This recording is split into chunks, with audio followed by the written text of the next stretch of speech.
Aplicativo no seu tablet, no seu smartphone. Estamos no Vimeo e também na NET, nos canais 198 digital, 698 HD. Você escolhe e fica à vontade. Essa é uma edição especial do Central 98, fazendo um balanço dos 100 primeiros dias do governo Romeu Zema aqui em Minas Gerais. Toda a nossa equipe deslocada para a cidade administrativa. Daqui a pouquinho, Paulo Leite e Carol Torres batendo um papo com o secretariado do Romeu Zema, fazendo esse balanço desse início de governo, início de gestão aqui em Minas Gerais. No estúdio comigo, João Basílio. João Basílio, bom dia. Bom dia, Antonelli. Bom dia para todo mundo que nos acompanha pelo planeta. Realmente um dia especial, não só pelo balanço dos 100 dias, mas porque é aniversário do meu filho Augusto, fazendo 13 anos hoje.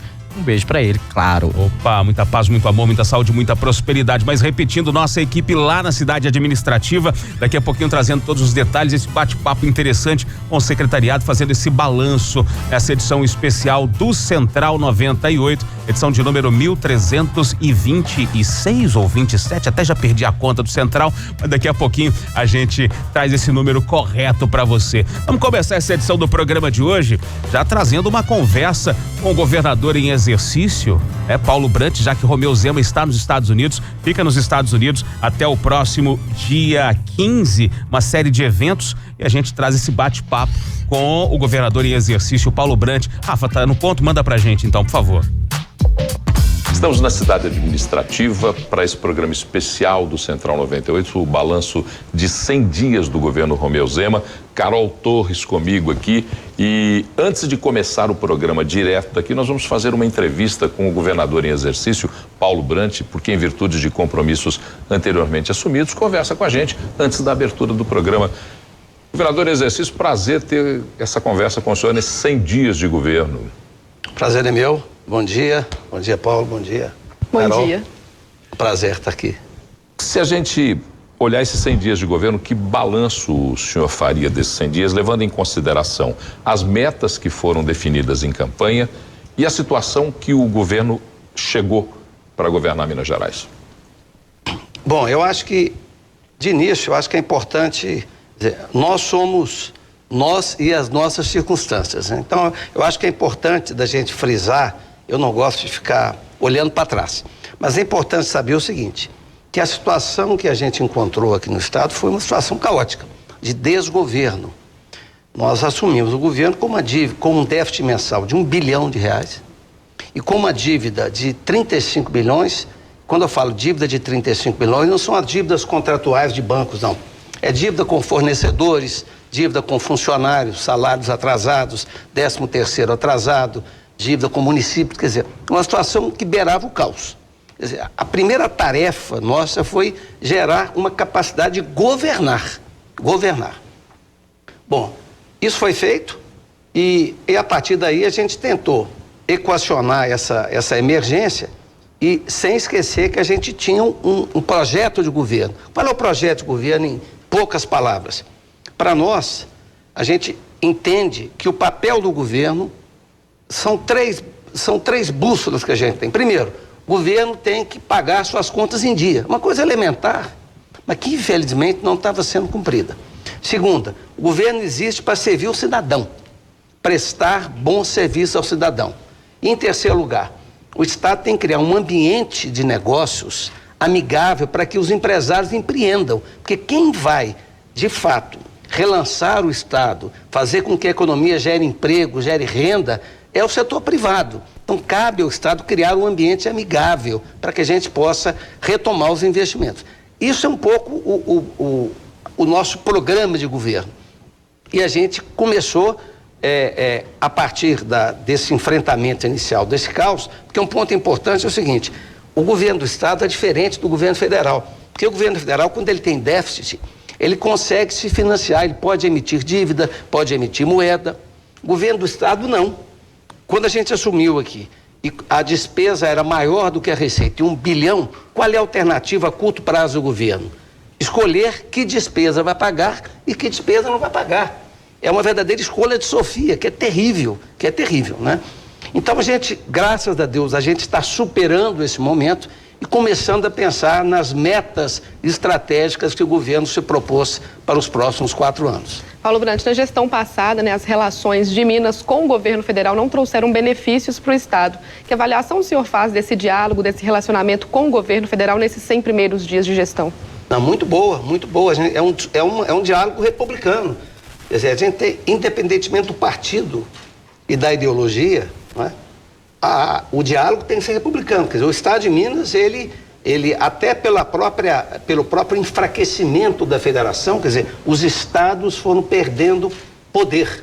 E esse poder foi se concentrando na mão da União. Então, é fundamental para gerar governabilidade um diálogo institucional com o governo federal. E nesse governo a gente tem conversado muito, principalmente com a área financeira, com Paulo Guedes, e o diálogo tem sido muito bom, muito bom.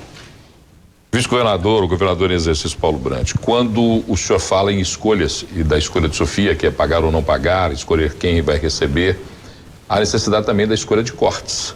Que critérios são utilizados pelo governo para proporcionar tais cortes e proporcionar a redução final da despesa? No primeiro momento, infelizmente, o critério foi o seguinte: quais são os gastos que são urgentes e que a gente não pode cortar, né? Então, por exemplo, o repasse aos municípios. O que estava sendo feito em Minas é algo inconstitucional. Quer dizer, o Estado estava retendo recursos do ICMS e do IPVA dos municípios. Quer dizer, essa apropriação ela tinha que ser estancada. E ela foi. Fizemos um acordo histórico em Minas. Eu estava conversando ontem com o presidente do Tribunal de Justiça, que foi fundamental nesse acordo. Foi o maior acordo já assinado em Minas Gerais, um acordo de quase 8 bilhões de reais, que pôs fim a essa prática inconstitucional e retomou os pagamentos a partir de fevereiro, num repasse normal, que não é nada mais do que obrigação, nem a obrigação a gente estava cumprindo, né? Então, o critério foi de urgência mesmo. Então, a gente está cortando muita coisa que é super importante, em função da escassez de recursos. Quer dizer, nós não vamos ficar nessa situação por muito tempo. Agora, nos primeiros 2, 3, 4 meses, a receita praticamente é inelástica, não tem como aumentar a receita de início. Então, o que eu tenho que fazer é, dado o tamanho da minha receita, escolher que despesa que eu vou cortar. E a gente tem cortado despesa que não deveria ser cortado. A gente está com, por exemplo, a folha de pagamento está atrasada. Nós estamos pagando com 20 dias de atraso. O 13º, a gente vai conseguir pagar até junho a metade dos funcionários, mas uma outra parte só vai receber integralmente até outubro, novembro. Isso é muito ruim, isso é péssimo, mas é o que é possível fazer, não é? Bom, para a gente finalizar, um tema que permeia toda a preocupação dos governantes, quer no plano federal, quer no plano estadual, é a reforma da Previdência. Aí eu pergunto ao político Paulo Brandt, qual a importância da aprovação da reforma da Previdência? É essencial. Essencial para o Estado, porque hoje o Estado tem um déficit de quase 18 bilhões de reais ano, é inviável, e é um déficit crescente. Mas é fundamental para o país, quer dizer, sem a reforma da Previdência, a economia brasileira vai parar. Quer dizer, não é uma discussão ideológica, é uma discussão factual. A questão não é gostar ou não gostar. Ela é uma imposição dos fatos, né? Então, é fundamental, é crucial, é essencial. Se essa reforma não passar, nós vamos ficar numa situação muito delicada. Agradecer o governador em exercício Paulo Brandt, que fez essa abertura desse programa dos 100 dias do governo Romeu Zema, aqui direto da cidade administrativa. Muito obrigado, governador em exercício Paulo Brandt, e a gente volta daqui a pouquinho com mais Central. Tá aí toda a equipe do Central 98 nessa edição especial aí, fazendo um balanço dos 100 primeiros dias do governo Romeu Zema. A gente volta direto para a cidade administrativa. Lá está Paulo Leite, também Carol Torres. Eles vão bater um papo com o secretariado, vão trazer todos os detalhes, fazendo esse balanço direto da cidade administrativa. Bom dia, Carol. Bom dia, Paulo. Bom dia, Tonélio. Já estamos aqui na cidade administrativa e a partir de agora, direto da cidade administrativa, fazendo esse Central 98 especial com o balanço dos 100 dias do governo Zema. Carol, bom dia, Carol. Bom dia, Paulo Leite, bom dia a todos que nos acompanham e reforçando aí que você pode assistir a gente ao vivo nessa edição do Central Especial direto da cidade administrativa pela plataforma Live. É só acessar 98live.com.br ou então baixar o nosso aplicativo na App Store ou na Google Play. E lembrando que a gente está ao vivo também na sua TV nos canais 198 e 698 da NET e também no Twitter. Quem fez a escalação do time que nós vamos entrevistar aqui foi o governador Romeu Zema. A gente só vai apresentá-los. Começo pela única precedência que é universal, que é a feminina. Portanto, eu apresento a secretária de Junta de Cultura e Turismo, Solange Steckelberg. Prazer tê-la aqui conosco. Bom dia, Paulo Leite. Bom dia, Carol. Bom dia, ouvinte. Bom dia a todos da mesa. A ouvidora-geral do Estado, Simone Deude. Que prazer tê-la conosco. Prazer é todo meu. Bom dia, Paulo. Bom dia, pessoal da 98. Caros ouvintes, bom dia. O secretário de Planejamento já foi sabatinado pelo Central, portanto já está acostumado com essa nossa conversa. Secretário Otto Levi, bom dia. Bom dia, Paulo. Bom dia, Carol. Bom dia, ouvintes. Bom dia, colegas. E o Controlador-Geral do Estado, Rodrigo Fontinelli, completa esse primeiro time de entrevistas aqui nessa conversa. Bom dia. Bom dia, Paulo, Carol, ouvintes, colegas de trabalho e obrigado aí pela oportunidade de falar um pouquinho da CGE. Eu aprendi que na vida sem planejamento a gente não sai do lugar, então a primeira pergunta vai para o senhor. O senhor vai ter que ter esse ônus. O governo de Minas se destacou pelos métodos de escolha, ou pelo menos se diferenciou pelos métodos de escolha dos primeiro e segundo escalões. O destaque desse recém-formulado, recém-realizado Transforma Minas, lançado Transforma Minas. Passado 3 meses, o senhor considera essa estratégia eficiente, secretário? Considero e acho que o programa Transforma Minas é um sucesso. Nós já temos 10 vagas lançadas, o número de acessos é superior a 400 mil acessos. Agora nós estamos em fase de... Já terminamos a fase de certificação dos superintendentes regionais de educação e tenho certeza que isso aí vai criar um marco na seleção para cargos de gestão na gestão pública do Brasil. A promessa da transparência estava presente em toda a campanha do governador Romeu Zema. O controlador-geral do Estado tem essa responsabilidade. A transparência é uma das estratégias principais desse governo. Há uma demanda da imprensa e da população sobre os números atualizados do governo. A gente se vicia com a transparência. A imprensa, então, adora entrar no portal da transparência para saber o que é que está acontecendo. Um caso em particular são os dados atualizados pelos voos nessa atual gestão. Além desse caso especial e particular, eu queria que o senhor abordasse as ações da Controladoria. Paulo, você falou muito bem. Isso é uma linha não apenas da Controladoria, mas uma linha de governo. Talvez seja o ponto que eu sou mais demandado pelo governador. Ontem a gente conseguiu subir os voos do governador. Isso é histórico, mesmo porque, em termos legais, ele não precisava fazer isso, a gente sabe, né? Então, hoje, no portal Transparência, qualquer cidadão consegue acessar não apenas os voos dele, para onde ele foi, quem estava na aeronave, qual avião que ele utilizou, como também os voos dos governos anteriores. Isso a gente conseguiu ontem. Também a gente tem, foi um avanço, a gente conseguiu um ícone, um link para consultas de obras públicas. Isso era uma demanda, inclusive, da própria CGU, que nos avaliou tão mal em termos de transparência. É importante a gente ter essa noção. A gente assumiu o Estado com a Minas Gerais como 22º no ranking de transparência do Brasil.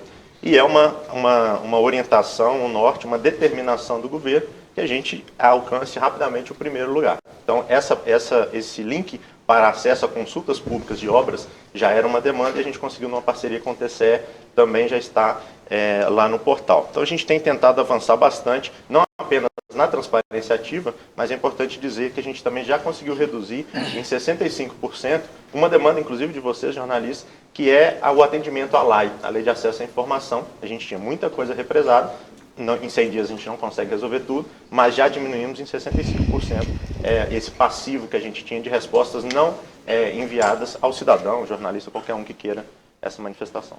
Para controlar é preciso ouvir. E a ouvidoria está aí. O sentido pleno da palavra ouvidor, como é que andam os canais, ouvidora? Os canais do Poder Executivo com o cidadão mineiro?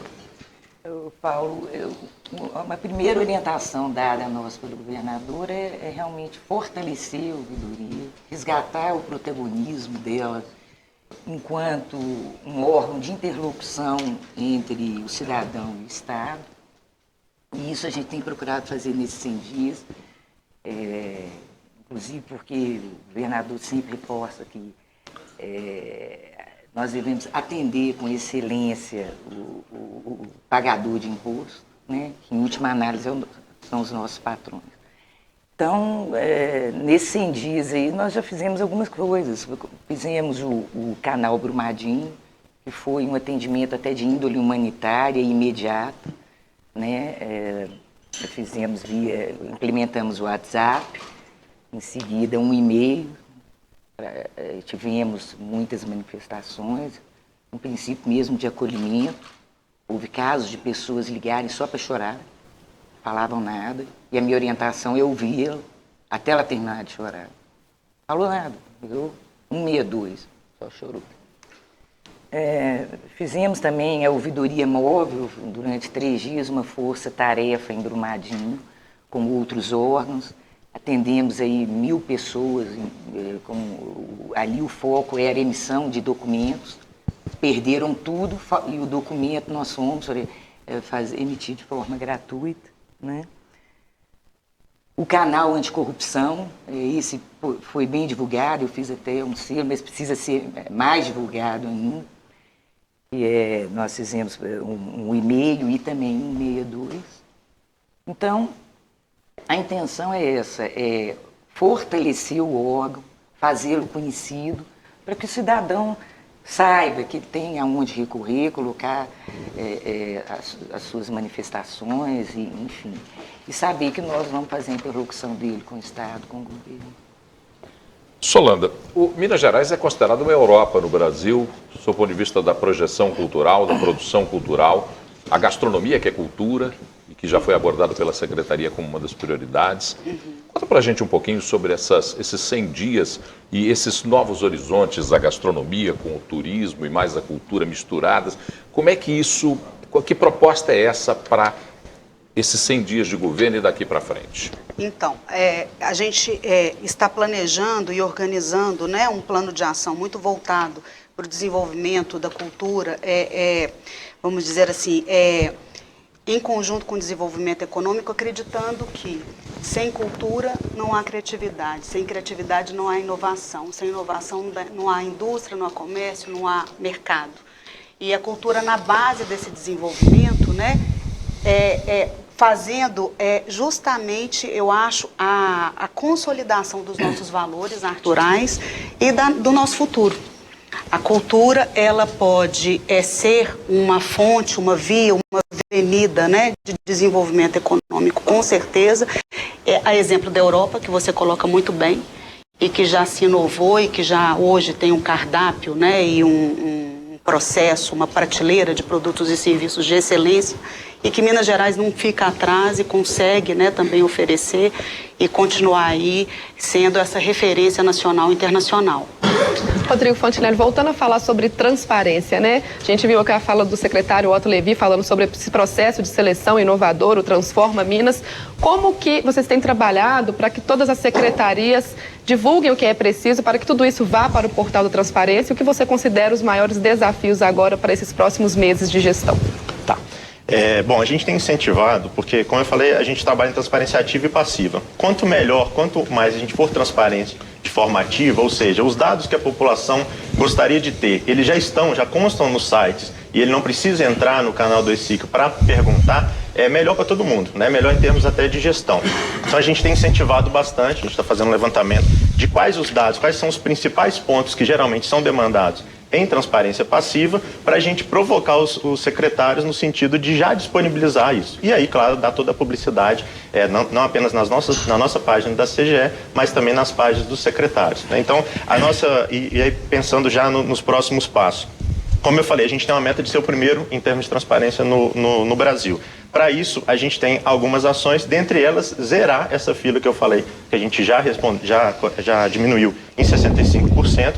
É uma obrigação nossa zerar, né? A lei determina isso e é o nosso carro-chefe para os próximos meses a gente conseguir alcançar isso, né? E a partir daí, a gente pensar em outras ações para chegar nesse resultado de primeiro lugar. E Simone, essas demandas também, elas chegam pela ouvidoria, a população, ela cobra essas mensagens no portal da transparência.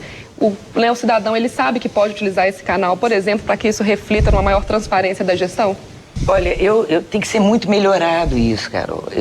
O que eu falei, o nosso primeiro passo é dar visibilidade à ouvidoria. Me impressionou muito aqui dentro da cidade administrativa, eu verificar que havia pessoas que não sabem nem o que é ouvidoria, nem qual que é a função, né?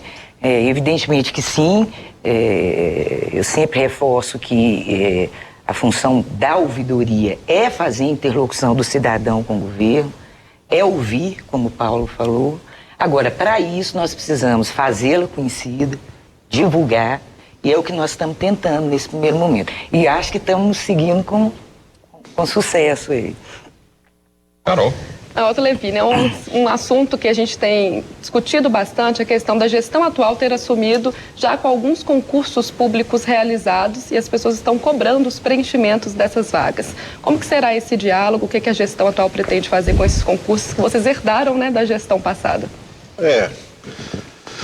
Bom, então, a perspectiva dos concursos que nós herdamos, nesse primeiro momento, por exemplo, o concurso da PM a gente adiou para o ano seguinte, né, pela condição financeira que nós encontramos, né? O orçamento desse ano, ele prevê um déficit de 15 bilhões, a gente já fez um contingenciamento de 11 bilhões que a gente pretende que não seja só um contingenciamento, que a gente realmente está fazendo medidas para que esse contingenciamento seja corte de custos de 11 bilhões, de tal forma que a gente consiga trabalhar os custos e que a gente consiga reduzir esse déficit operacional para 4 bilhões. Tem uma pergunta para a Solanda também, porque senão a Solanda fica sem ouvir a sua questão. Diga lá. Exatamente. A gente falando sobre essas questões que a população cobra, né, da atual gestão, e a gente noticia o desmonte aí, por exemplo, de aparelhos culturais do Estado, principalmente da Rádio Inconfidência AM, a Rede Minas e a Filarmônica do Estado. Como que está esse processo e se existem alternativas para suprir, né, caso isso seja realmente desmontado? Sim, não há desmonte.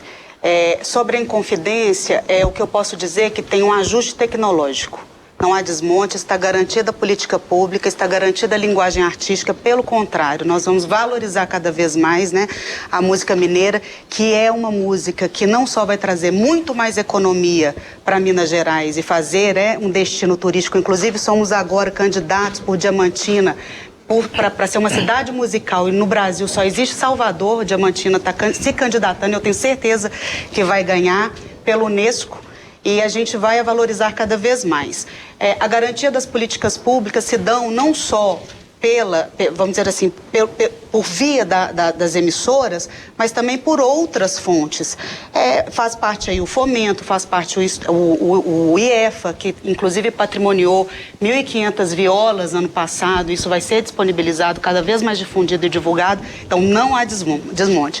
A Filarmônica, ela, além de ser um bem patrimonial do mineiro e de muito orgulho, né, continua com a sua programação fortemente, né, vamos dizer assim, formativa, e que tanto precisa, tão necessária nesse momento que a gente tem que ter muita sensibilidade de uma construção cidadã mais sensível, né, para esse nosso país.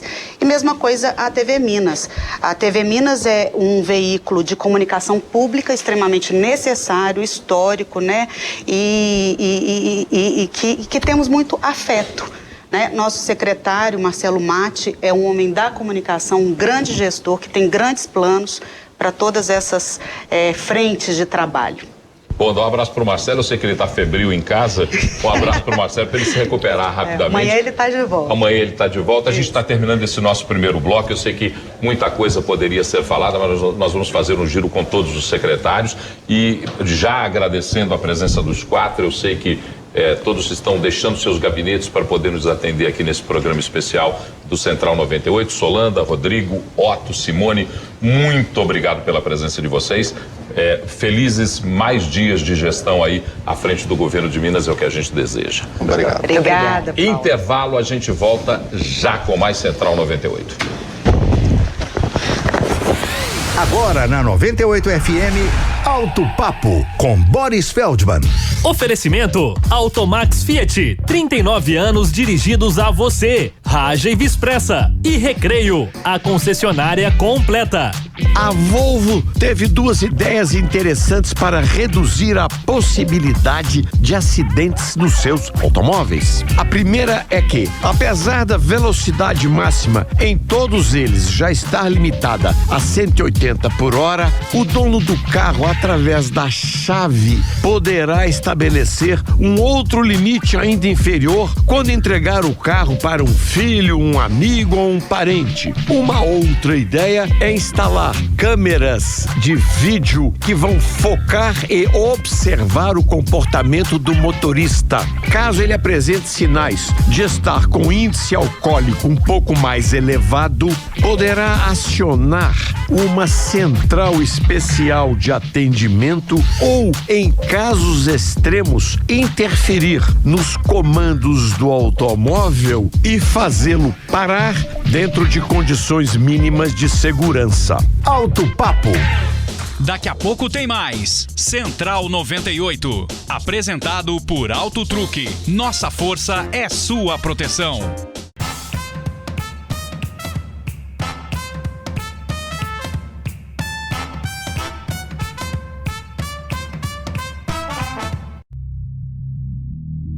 Quero agradecer a 98 por essa oportunidade de estar conhecendo o Mineirão em um outro ponto de vista. A gente já conhece o Mineirão de várias maneiras, mas hoje vai ser de uma maneira diferente, vai ser muito bacana.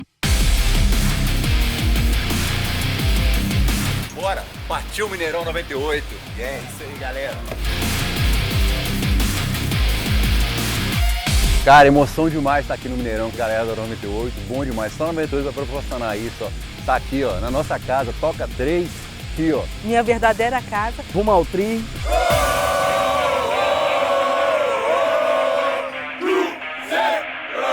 Valeu 98 por proporcionar a China Azul estar aqui presente mais uma vez.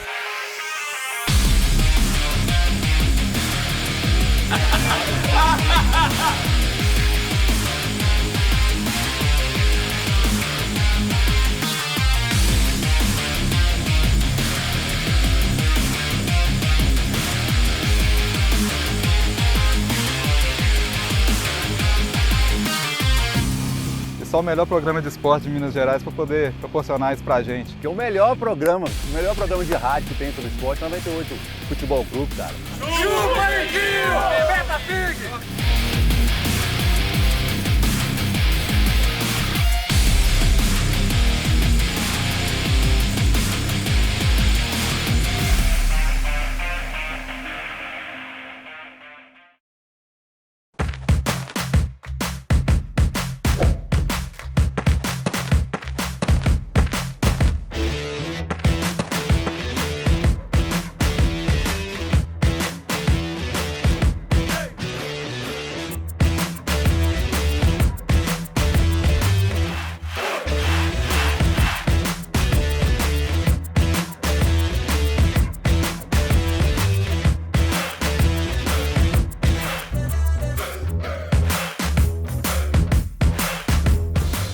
De volta na 98, Central 98. Apresentado por Auto Truque. Nossa força é sua proteção.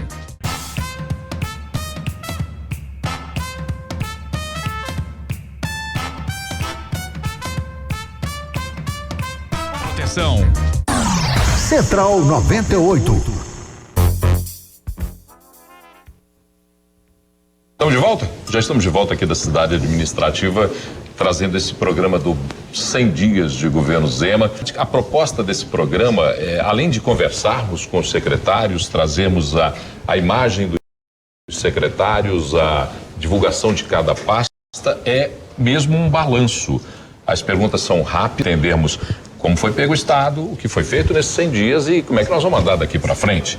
E eu começo apresentando mais uma vez pela única precedência que aprendi, que é a Universal, a precedência feminina, secretária de Agricultura, Ana Valentini. Prazer enorme tê-la aqui conosco. Prazer é meu, agradeço muito. Bom dia, Paulo, bom dia, Carol, bom dia, colegas.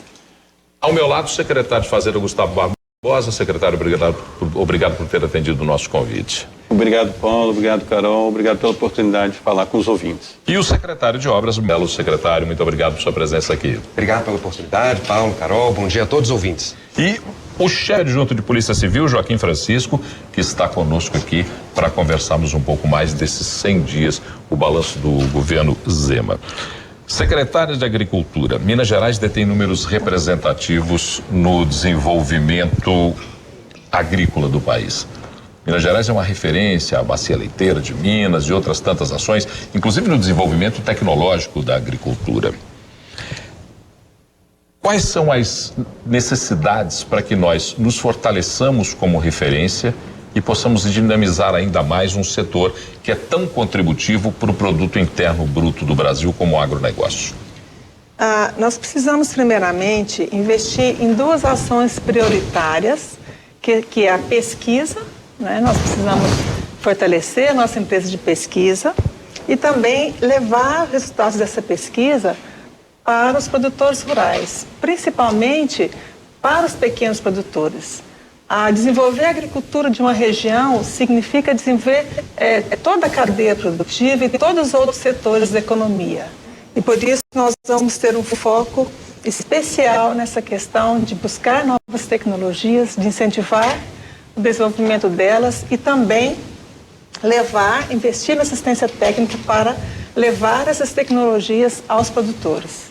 Secretária, Minas, ela ainda tem políticas que prejudicam muito a produção in natura, e a gente sabe que isso é muito importante, que Minas Gerais é um dos principais produtores, né, desta natureza. E aí, como conciliar a garantia sanitária com a produção artesanal? O nosso setor não tem como abrir mão da qualidade dos nossos produtos. E o que nós podemos fazer nesse sentido é políticas que ajudem o produtor, principalmente o pequeno, a atender às exigências sanitárias do nosso estado. E para que nós não possamos, de forma nenhuma, abrir mão da qualidade dos nossos produtos.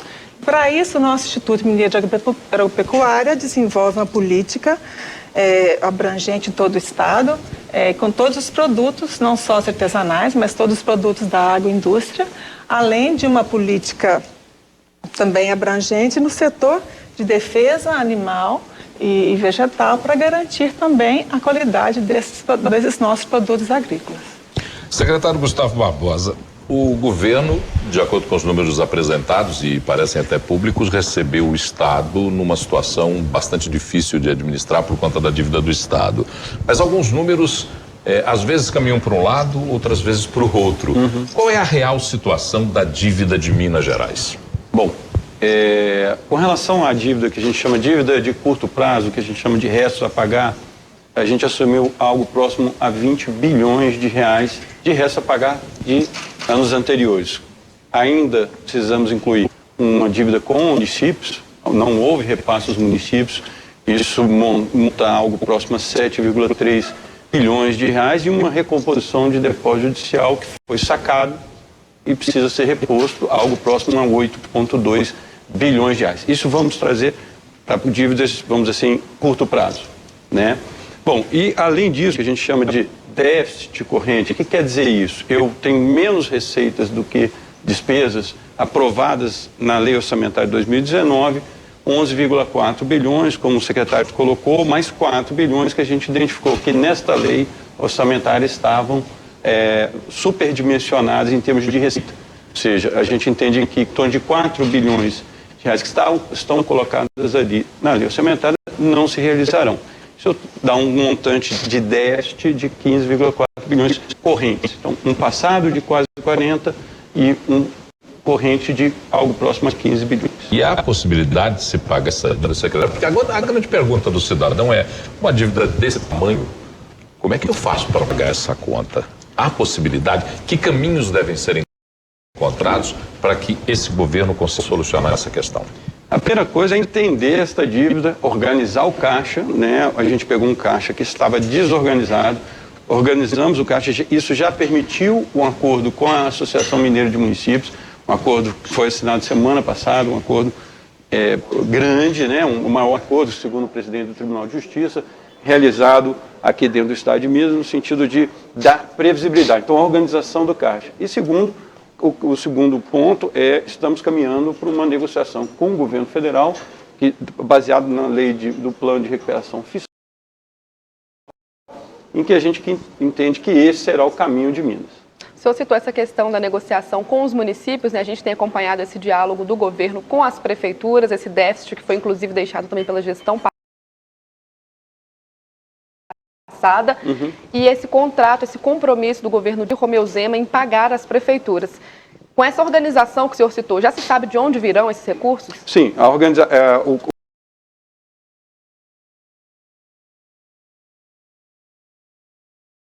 dia 30 de janeiro não retém mais repasses para os municípios. Segundo, essa organização do Caixa permitiu também que a partir de janeiro de 2020 a gente comece a pagar o passado, ou seja, regulariza o corrente e começa a pagar em 2020 o passado, com a possibilidade, se assim o Caixa permitir, uma antecipação de 2020 para 2019, se o Caixa assim permitir. Secretário Marco Aurélio Barcelos, secretário de Transportes e Obras. Na sua pasta, a mobilidade e a infraestrutura residem juntas e são preocupações tanto. Sabemos que aí existe uma escassez de recursos para a realização de grandes obras, mas há necessidade urgente, por exemplo, para a Secretaria de Agricultura, da transformação da infraestrutura do Estado. Como é que se concilia escassez e transformação? Essa é a pergunta de $1 milhão, literalmente. Mas por isso que eu a fiz. Mas, na verdade, o governador Zema, né, quando me escolheu, ele disse: Marco, talvez a sua pasta não vai ser uma pasta fácil. Como, de fato, nenhuma das pastas que hoje estão aqui são pastas fáceis, diante da situação que a gente encontrou.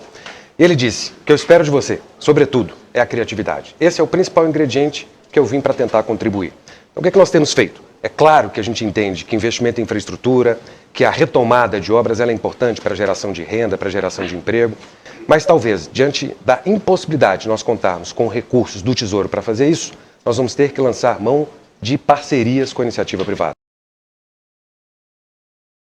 Montando, desenhando o que será o nosso programa de concessões para a infraestrutura, que vai envolver desde, veja a diversidade, desde parques estaduais. O secretário Germano vai ter a oportunidade de falar um pouco sobre isso. Nós vamos fazer o lançamento ainda esta semana, até equipamentos de saúde. Nós vamos lançar nas próximas semanas um chamamento para obter esse tipo de contribuição, de proposta por parte da iniciativa privada em alguns hospitais regionais, que são sonhos antigos de importantes municípios, importantes regiões do Estado, e até concessões de rodovias que vão contribuir para que nós incrementemos a qualidade das vias, destacando que Minas é o estado da federação que tem a maior malha rodoviária.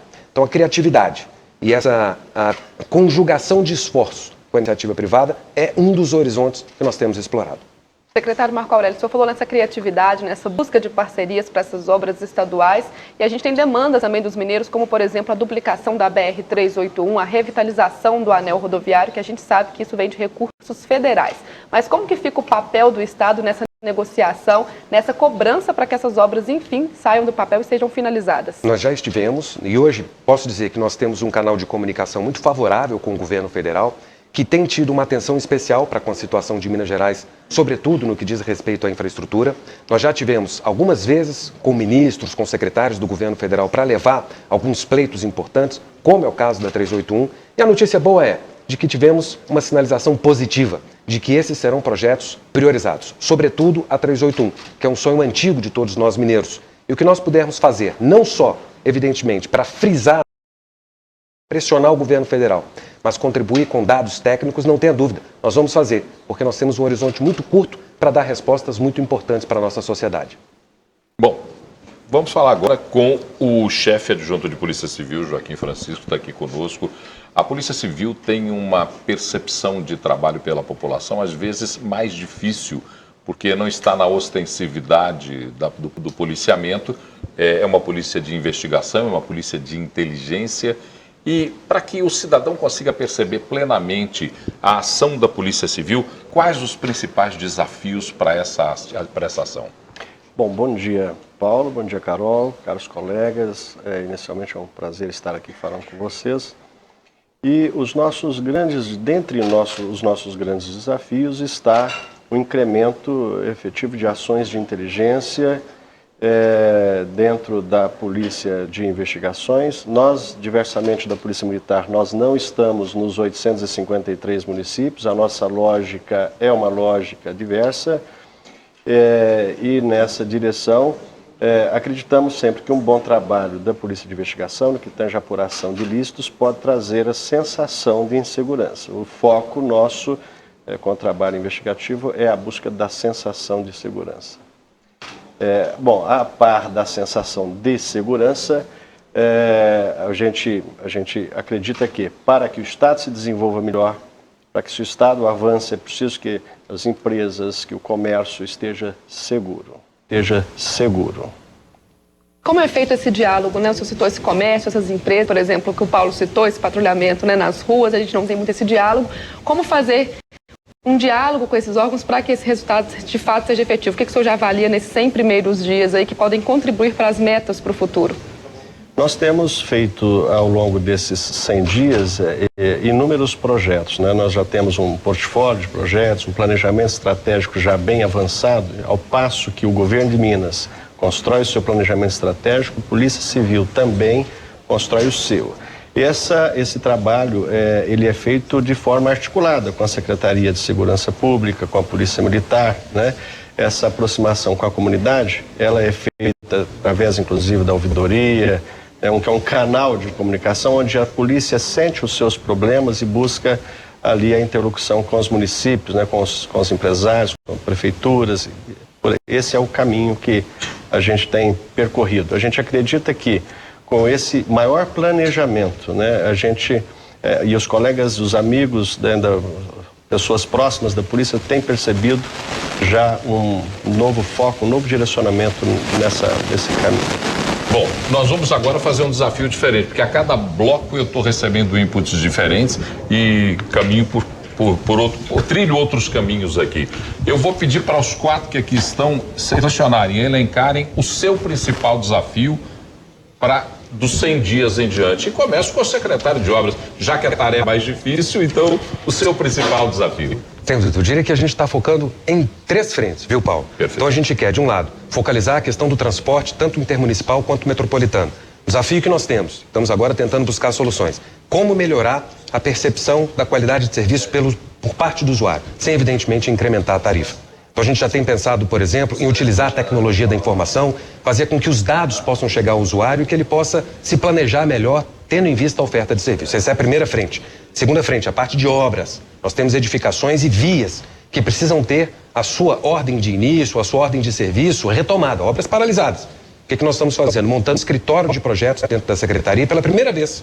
Nós vamos congregar dentro de um único órgão a informação de todas as obras do Estado. Estamos buscando algumas parcerias com alguns órgãos, como o CREA, para georreferenciar todas as obras, de maneira que o cidadão vai abrir o site e ele consegue ver na minha cidade quais são as obras, qual é o status, onde ela está, qual o valor investido e, eventualmente, naquelas paralisadas, o que falta para terminar. E, é claro, o que nós vamos fazer para terminar.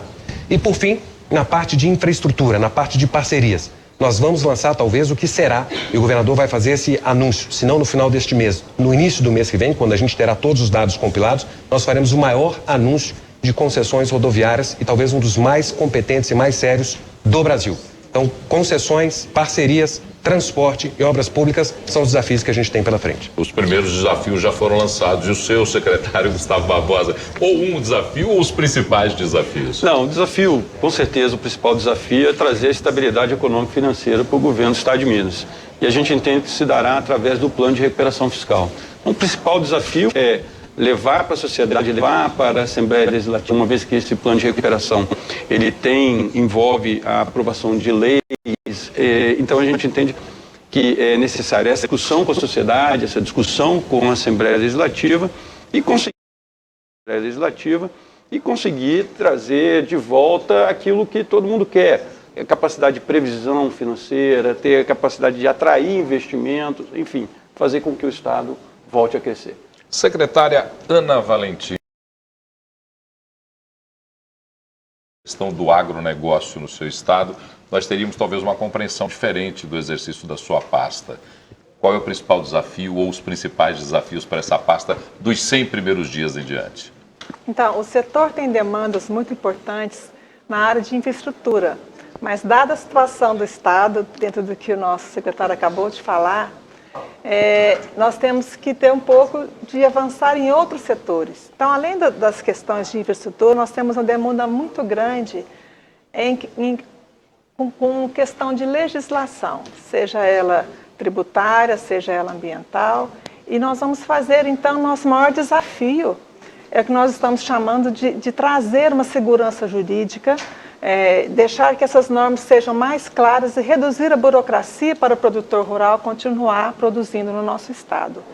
E sempre com uma preocupação principal da preservação ambiental. A nossa secretaria tem ferramentas, tem muitos trabalhos nessa área de preservação ambiental, visando, porque para o produtor rural o nosso maior recurso é o meio ambiente e ele tem que ser o maior preocupado com essa preservação. E nós vamos então ter essa questão, ter um ambiente mais seguro para produzir, com regras mais claras, com menos burocracia, mas com a preocupação principal da preservação ambiental. Esse é o nosso maior desafio. Joaquim Francisco, chefe adjunto de Polícia Civil, o principal desafio da Polícia Civil para os 100 dias para frente? Bom, nós temos alguns principais desafios. O primeiro deles é garantir, assegurar que a queda da criminalidade ela se torne perene. Isso tem acontecido e, evidentemente, que nem todos os delitos, mas um primeiro grande desafio é assegurar a continuidade dessa queda. O segundo grande desafio é o incremento de recursos humanos que a Polícia Civil tanto precisa e ainda bastante carente disso. Um outro desafio é melhorar as nossas infraestruturas em parcerias com municípios, com consórcios e etc. E um outro desafio é garantir o que nós ajustamos com o governador, que é intolerância à corrupção, intolerância com abuso de poder e intolerância com o mau atendimento ao público. Esses são os nossos grandes desafios. Agradecer o chefe adjunto de Polícia Civil, Joaquim Francisco, a secretária de Agricultura, Ana Valentini, o secretário de Fazenda, Gustavo Barbosa, e o secretário de Obras, Marco Aurélio Barcelos. Muito obrigado. Eu sei que o tempo dos senhores vale muito para Minas Gerais, mas a gente agradece esse tempo dedicado para o Central 98. Um bom dia a todos. Obrigado, bom dia. Um prazer. Bom dia. Intervalo mais uma vez, a gente volta já, porque se não faturar não paga a conta. Já já a gente volta.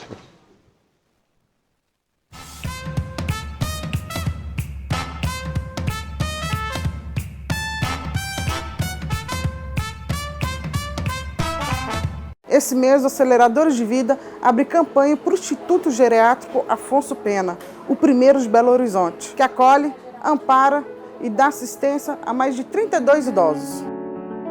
Eu estou aqui há 26 anos. Uma das coisas que eu mais gosto é de estar sempre interagindo com as pessoas.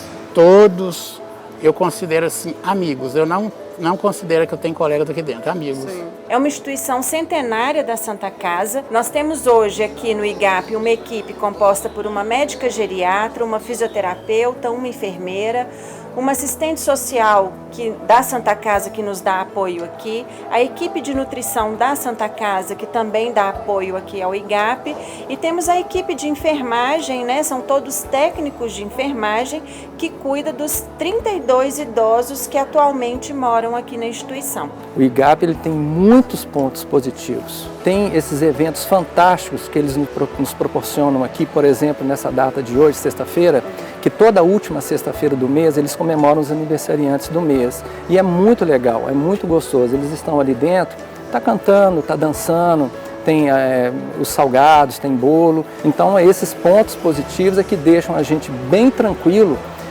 quando a gente tem um familiar aqui dentro, né? Igual a minha mãe está aqui, eu estou lá fora, mas eu sei que ela está muito bem cuidada e muito bem amparada aqui.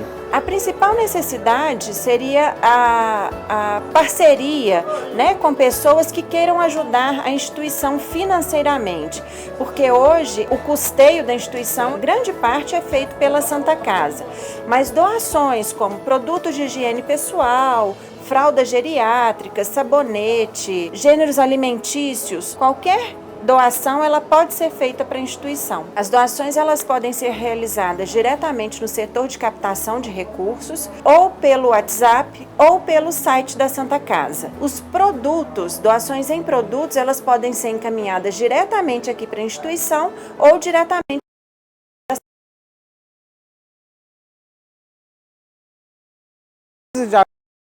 e-mail aceleradorasdevida@98fm.com.br.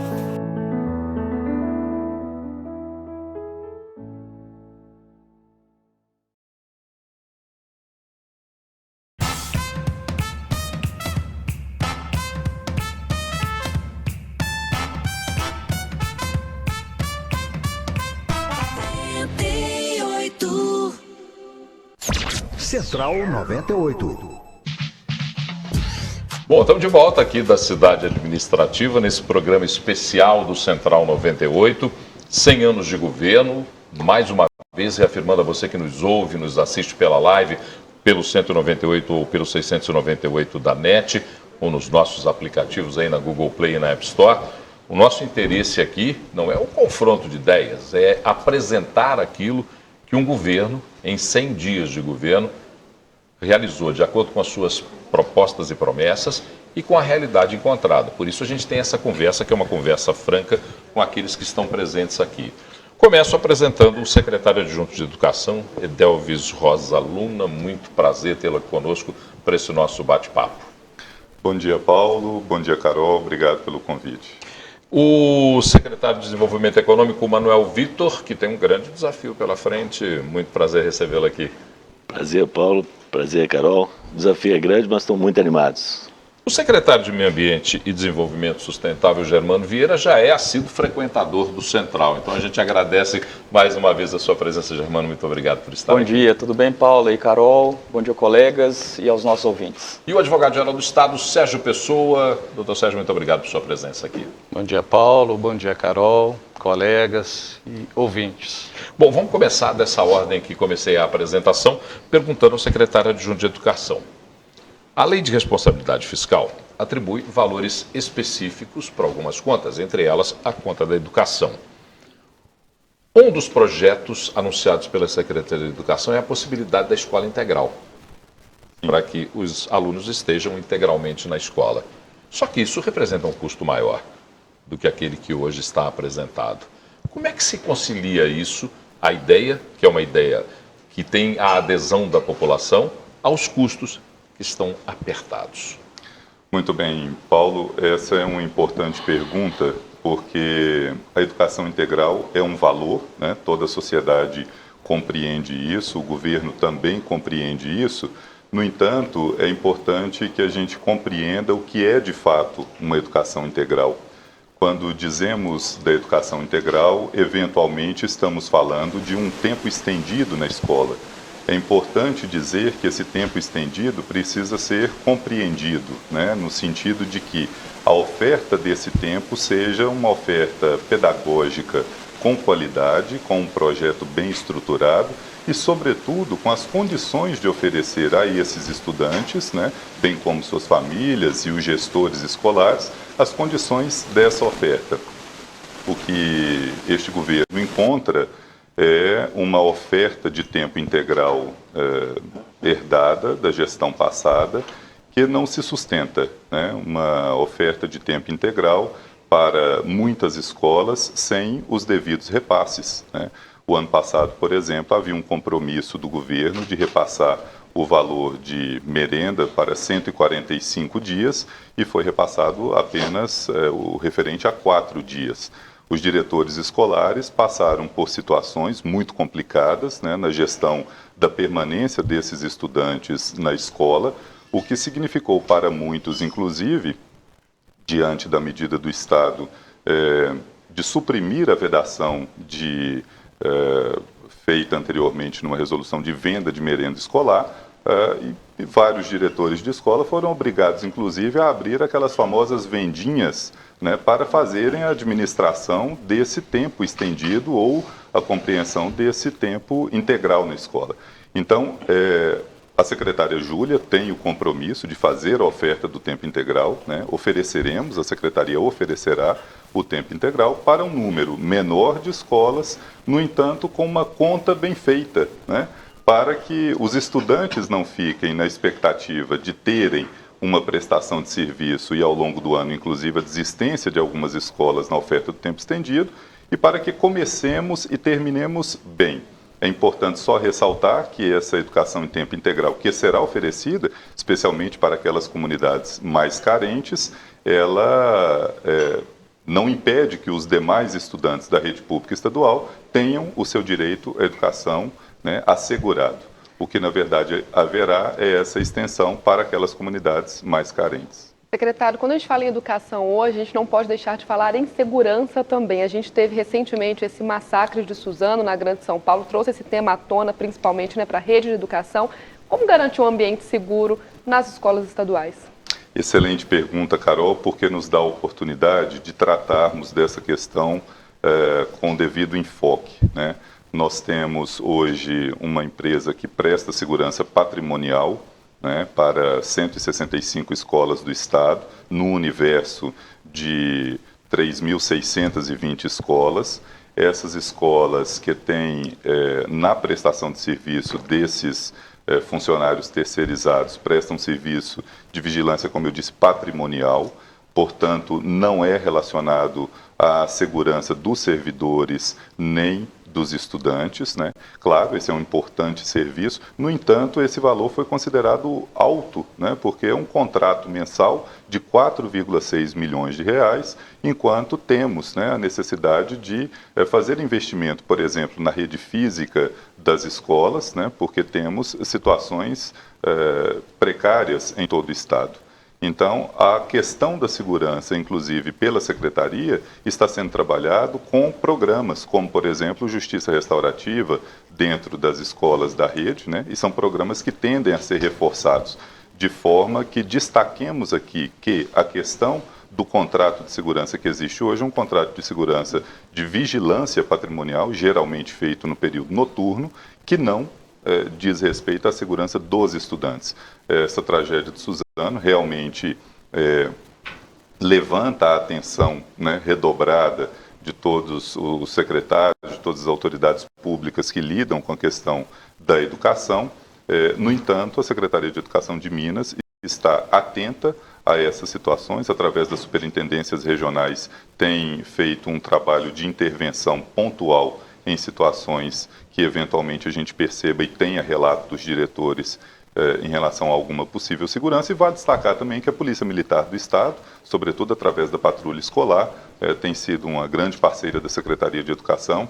Temos reforçado essa parceria, inclusive, e a polícia tem conosco o compromisso de desenvolver um trabalho forte e sério, né, de policiamento nessas escolas, bem como também de orientação dos servidores, dos estudantes, numa parceria do governo, né, através da Secretaria de Educação com o próprio governo, a Polícia Militar, no sentido de garantir, né, a todos os estudantes, aos pais dos estudantes, aos gestores escolares e aos professores, nossos queridos professores da rede pública estadual, a segurança necessária para o seu trabalho.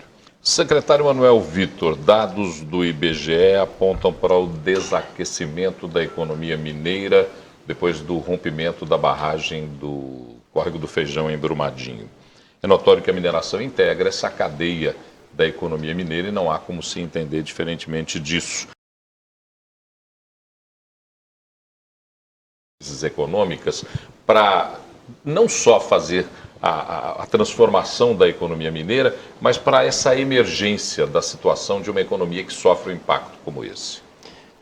Paulo, eu diria o seguinte, eu acho que o Estado é eminentemente um Estado minerador, né? Está no nome e nós não podemos abrir mão de continuar minerando no Estado. Claro que temos que fazer isso de uma forma bastante responsável, de uma forma segura, para garantir que a população não passe pelas tragédias que vivemos aí nos últimos tempos. Agora, por outro lado, Minas é um estado muito atrativo, né? O que a gente percebe nesses 100 dias, a quantidade de empresários que nos procuram aqui é enorme. Os empresários estão muito animados, estão muito esperançosos com o nosso governo, com o governo liberal, com o governo que quer incentivar a iniciativa privada, que quer atrair a iniciativa privada, com regras claras, e com um trabalho focado em ajudá-los a implementarem seus negócios aqui. A gente sabe, Minas Gerais, que é a segunda população do Brasil, tem um potencial de consumo muito importante, é uma população superior a muitos países do mundo, tem uma economia muito forte, apesar de estar passando por essa dificuldade do momento, mas é uma economia muito forte. Você tem aqui em Minas Gerais toda a linha rodoviária, uma malha rodoviária muito intensa, uma malha ferroviária muito intensa, isso ajuda a atrair, tem recursos minerais, recursos em água, em energia, então tem muita atração. Vou citar apenas um exemplo que eu acho que ilustra bem o que está acontecendo no momento. A quantidade de empresários procurando para instalar plantas de energia solar fotovoltaica no norte de Minas é algo incrível. Então, existem muitos empresários querendo vir para Minas Gerais.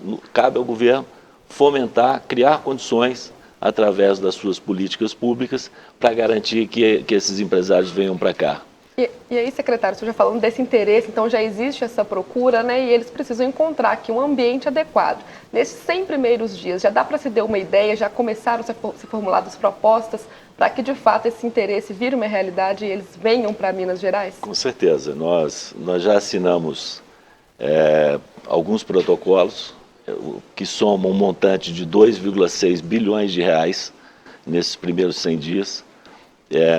Uma geração de emprego futura, né, com esses investimentos a serem implementados, de mais em torno de 1.400 empregados diretos, fora os indiretos, que aí estão cadeias diferentes, né, tem indústria de bebidas, tem indústria siderúrgica, tem indústria de embalagens, então tem múltiplos diferentes de empregos indiretos, mas também com significativos números nessa ordem. Bom, secretário Germano Vieira, o senhor sabe que o assunto com o senhor já está mais ou menos escalado desde o começo. Eu já falei para o senhor, eu considero o rompimento da barragem do Feijão um crime ambiental e um crime contra a vida humana. Eu não consigo entender de forma diferente e boa parte da população de Minas já compreende isso do Brasil. O governo do Estado, então, agora determina a descaracterização e o descomissionamento das barragens com alteamento a montante e dá um prazo de 3 anos para que isso aconteça. 330 dias para a apresentação do projeto, mais 2 anos para o descomissionamento total. As populações que ficam no entorno desses barramentos estão muito intranquilas. O senhor acredita que nesse prazo concedido pelo governo de Minas, a descaracterização e o descomissionamento desses barramentos chegará ao fim? Paulo, primeiro foi um prazo que nós estabelecemos e que ele foi referendado pela Assembleia Legislativa, né? Então ele hoje está previsto numa lei, que foi uma demanda social muito grande e acertada, né? Nós temos hoje em Minas ainda 49 estruturas com essa tecnologia que nós tínhamos tanto em Fundão quanto em Brumadinho. Diferentemente de Fundão, que era uma barragem que estava em operação, já se tinha proibido a construção de novas. No caso de Brumadinho, era uma barragem que estava desativada, né? Ela já não recebia mais rejeito. Então, nós estamos vendo, ainda se identificam as causas do crime, como você registrou.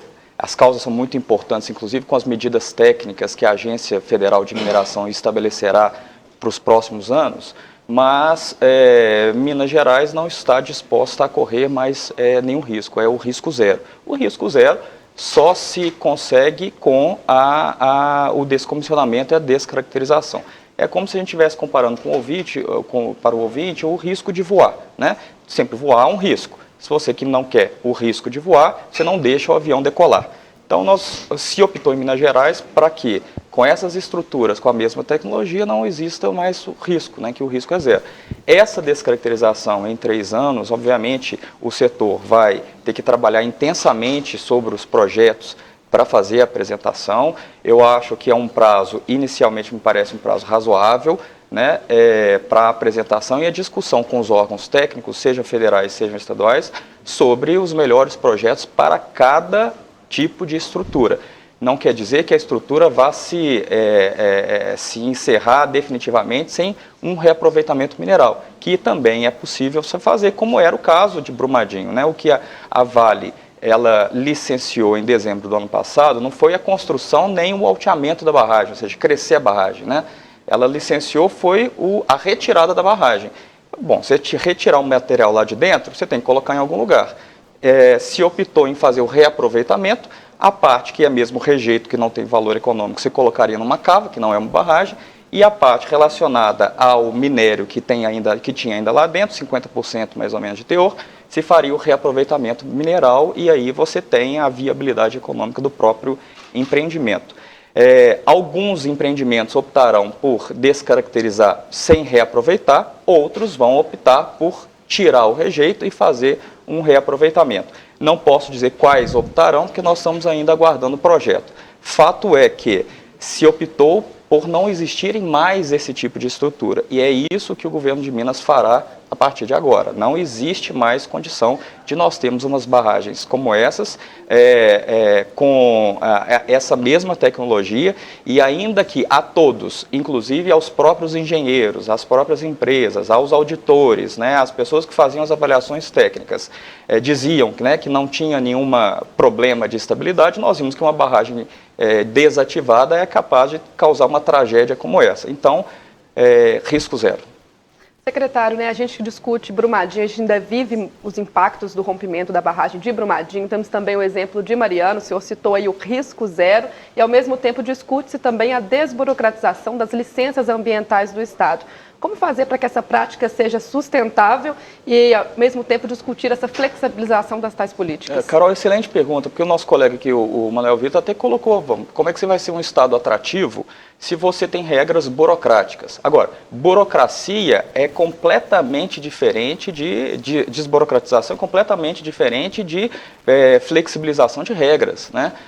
O que nós falamos é que para a siderurgia, estudos são específicos. Para a agricultura, teve nosso colega Ana aqui, são estudos específicos. Por exemplo, solares. Se nós queremos atrair empreendimentos de geração de energia solar, que é uma matriz renovável, inclusive limpa, nós temos que ter regras adequadas para esse tipo de empreendimento. Não dá para tratar todo mundo com as mesmas regras. Esse tipo de eficiência que nós tratamos se relaciona às regras adequadas para cada tipo de empreendimento e tecnologia.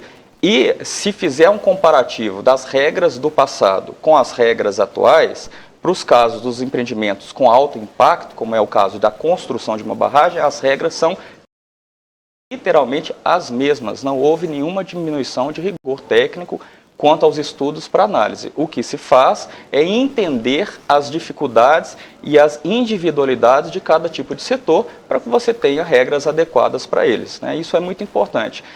Desburocracia não é flexibilização. Advogado-Geral do Estado, Sérgio Pessoa. O Estado usa a Advocacia Geral para entender constitucionalmente o seu papel, portanto o senhor é consultado comumente para isso, mas o senhor também tem que, às vezes, confrontar aqueles que querem demandar contra o Estado, querem entender quais são os seus direitos frente ao Estado. Quais são os principais desafios para a Advocacia Geral do Estado, que é um setor que comumente não está na mídia, mas que precisa sempre estar atuando? Quais são os principais desafios para o seu setor? De fato, Paulo, a atuação da Advocacia Geral do Estado como órgão autônomo diretamente vinculado ao governador é de agregar valor às políticas públicas sob a dimensão jurídica. Então, a orientação, desde sempre, como carreira técnica que é de atuar dentro da legalidade, e a orientação do governador Zema, desde o primeiro dia de governo, é neste sentido, de buscar sempre atuação pautada na legalidade e conforme a orientação constitucional. O desafio é grande e a interlocução que se busca realizar desde o primeiro dia de governo é a presença em cada Secretaria de Estado de um procurador residente atuando desde o início da política pública, desde o início da construção dos atos administrativos, sob o olhar de buscar que eles estejam regulares e conforme a legislação de cada pasta. Nesse desafio, o que se busca incrementar nessa atuação de agregar valor é um distensionamento na interlocução institucional entre as instituições jurídicas. Eu me refiro ao Ministério Público, à Defensoria Pública e também ao Tribunal de Contas do Estado. E necessariamente a interlocução que se faz com o Poder Judiciário, tanto no plano dos debates que a gente chama do contencioso, que são as ações colocadas em face do Estado, tanto por fornecedores que se relacionam contratualmente, como pelos servidores públicos na relação Estado-pessoal, mas também num horizonte promissor de atuação preventiva da advocacia pública nessa interlocução institucional que é a desjudicialização, uma busca incansável e a orientação do governador Zema de se construir convergências e governança das questões jurídicas no ambiente do Poder Executivo, sem a necessidade de judicializar, de submeter aquela controvérsia a uma solução sob a governança do Poder Judiciário, na medida em que o Executivo tem hoje condições não só estruturais, mas também a habilitação para uma solução das controvérsias no plano do próprio Poder Executivo. E nós estamos falando aqui dos 100 primeiros dias de governo, então a gente sabe que essa chegada precisa primeiro arrumar a casa ali, né? Já deu para ter um perfil do que vai ser a prioridade daqui para frente, de como tratar todas essas propostas que o senhor citou? Sim, o grande desafio da desjudicialização, para além da capacidade financeira de, eventualmente, naquelas controvérsias em que há essa repercussão, é estabelecer um planejamento e, para além do planejamento, um horizonte de acertos naquilo que for necessário ser acertado fora da condenação judicial, que se submete ou a uma requisição de pequeno valor ou ao precatório. O segundo desafio, e que está sendo já buscado, é a estruturação da tecnologia de informação no ambiente jurídico. Os tribunais brasileiros, capitaneados pelo Supremo Tribunal Federal, têm se estruturado do ponto de vista da capacidade de resposta à sociedade, em razão da celeridade dos pronunciamentos que tem que ocorrer, com respaldo na tecnologia da informação. E a Advocacia Pública, a Advocacia Geral do Estado, tem buscado realmente construir instrumentos que propiciem essa condição, para além da capacitação que já há bem avançada da TI na área da recuperação do crédito tributário. Nós temos avançado também na estruturação do equacionamento das questões que dizem respeito à despesa que ocorre em razão de condenações judiciais. Então, utilizar a TI para que haja uma interlocução permanente entre duas áreas do direito, a consultiva e a contenciosa, uma retroalimentando a outra para que se estabeleçam precedentes, para que se estabeleçam referenciais e isso resulte na almejada desjudicialização em diversas áreas, mas, sobretudo, uma que é muito cara ao Estado, que é a saúde, que tem realmente um represamento e uma necessidade de atendimento imediato, porque estamos a tratar de vidas humanas. Bom, vou fazer um giro final e no giro final vou fazer algumas colocações diretas. Primeiro, com relação à determinação dos investimentos da Vale nos parques estaduais. Explique um pouco melhor para a gente, porque parece que as leituras que foram feitas, até por nós da imprensa, foram leituras distintas. Uns entenderam de uma forma, outros entenderam de outra, secretário Germano. Vamos lá, é bom explicar isso, porque para a gente ver muita confusão. Primeiro, não é aplicação em unidades estaduais, né? São parques federais. Em né? Minas Gerais. Em Minas Gerais. A multa é federal, é do IBAMA. Nós estamos discutindo uma multa aplicada pelo IBAMA de 250 milhões de reais.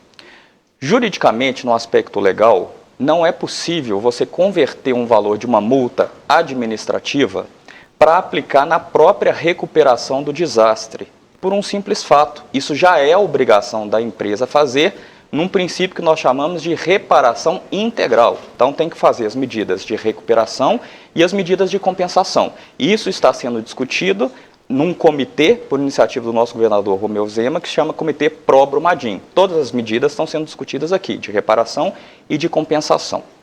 Considerando que a multa federal, então, poderia ser uma medida que estaria, vamos dizer assim, a mais do que seria a própria recuperação em si, o Ministério do Meio Ambiente propôs à empresa que o dinheiro de 250 milhões fosse convertido também na estruturação dos parques nacionais em Minas Gerais, beneficiando de alguma forma Minas Gerais, para que esse dinheiro não vá para o Tesouro Federal, por exemplo.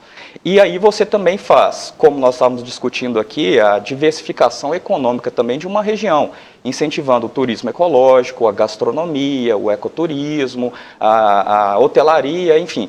Isso do ponto de vista ambiental incentiva inclusive a preservação. Nos parques estaduais, nós estamos lançando amanhã, e já convido vocês todos para estarem presentes, os ouvintes, o Programa Estadual de Concessão dos Parques Estaduais. Nós fizemos uma avaliação e nós temos hoje 20 estruturas estaduais, belíssimos parques. É sempre bom a pessoa, será que eu conheço um parque, né, estadual? Eu já fui em algum? Nós temos parques maravilhosos. Esses 20 parques podem ser, inclusive, incentivados a ter mais visitação, a ter uma infraestrutura mais adequada, a ter tecnologia para você comprar um ingresso. Hoje todo mundo compra ingresso para ir em show, não consegue comprar um ingresso para ir num parque, né? Então, esse tipo de avanço na estruturação vai incentivar muito a economia de diversas regiões do estado. Amanhã, nós estaremos aqui com o governador em exercício, Paulo Brant, lançando o Programa Estadual de Parques. Então, não sei se ficou esclarecido, Paulo. Uma coisa é a multa administrativa, outra coisa são as ações de reparação, que são importantes e que nós estamos discutindo aqui. Por exemplo, a compensação na melhoria do saneamento da bacia do Paraopeba, né? O rio está muito impactado, né? Mas todas as ações de recuperação, depois nós teremos ainda o impacto do saneamento. Então, nós precisamos ali de incentivar a universalização do acesso ao saneamento básico. Outra, o turismo, aí sim, ecológico na região. Nós temos ali um dos grandes patrimônios mundiais, que é Inhotim, né? Nós temos que incentivar modais ferroviários, aéreos, rodoviários, a integração do Parque Estadual do Rola Moça com o município de Brumadinho, enfim, existem diversas ações que aí sim, na região de um município impactado, isso será a responsabilidade da empresa executar. Mas é muito importante dizer que a gestão sempre dessas unidades é do poder público. Uma coisa é você arcar com os custos de estruturação, outra coisa é você mandar e desmandar num patrimônio que é público, que é do Estado ou da União. Perfeito. Secretário Manuel Vitor, muitos dos que querem empreender em Minas Gerais reclamam da lentidão para poder empreender, da insegurança jurídica ou da dificuldade de compreensão de tais regras. Como simplificar a vida daquele que quer empreender, uma vez que empreender hoje é quase que uma obrigação de todos nós? Essa é uma abordagem que o colega Germano já fez e que eu vou voltar nela. Nós precisamos desburocratizar. O Estado é extremamente burocrático. Eu que vim da iniciativa privada, nos primeiros dias, confesso aqui a você e aos ouvintes, que tive vontade de ir embora. Porque realmente... Mas já superou 100 dias. Já superou 100 dias. Realmente é extremamente difícil, né? Então, o que tem que mudar primeiro é o mindset de quem está dentro do Estado. Nós estamos aqui para servir a população e para servir os investidores. Então, nós temos que ter claramente uma agenda aberta a isso. Então, eu recebi vários empresários aqui que disseram assim, olha, estou há 6 meses tentando um contato com alguém aí do Estado, né? Ou com o governador, ou com o secretário, ou com o pessoal da sua equipe. Nós estamos recebendo essas pessoas. O governador tem recebido essas pessoas, nós, os secretários, temos recebido, as nossas equipes têm recebido também. Essa é uma maneira. A outra maneira é fazer um trabalho conjunto. Então, nós temos usado a prática, como muitos desses empresários vêm em busca de incentivos fiscais, de recebê-los juntamente com a Fazenda. Já ganha tempo. Então, se eu vou receber, vou estipular um determinado acordo, por que não fazer já com os atores que estão envolvidos?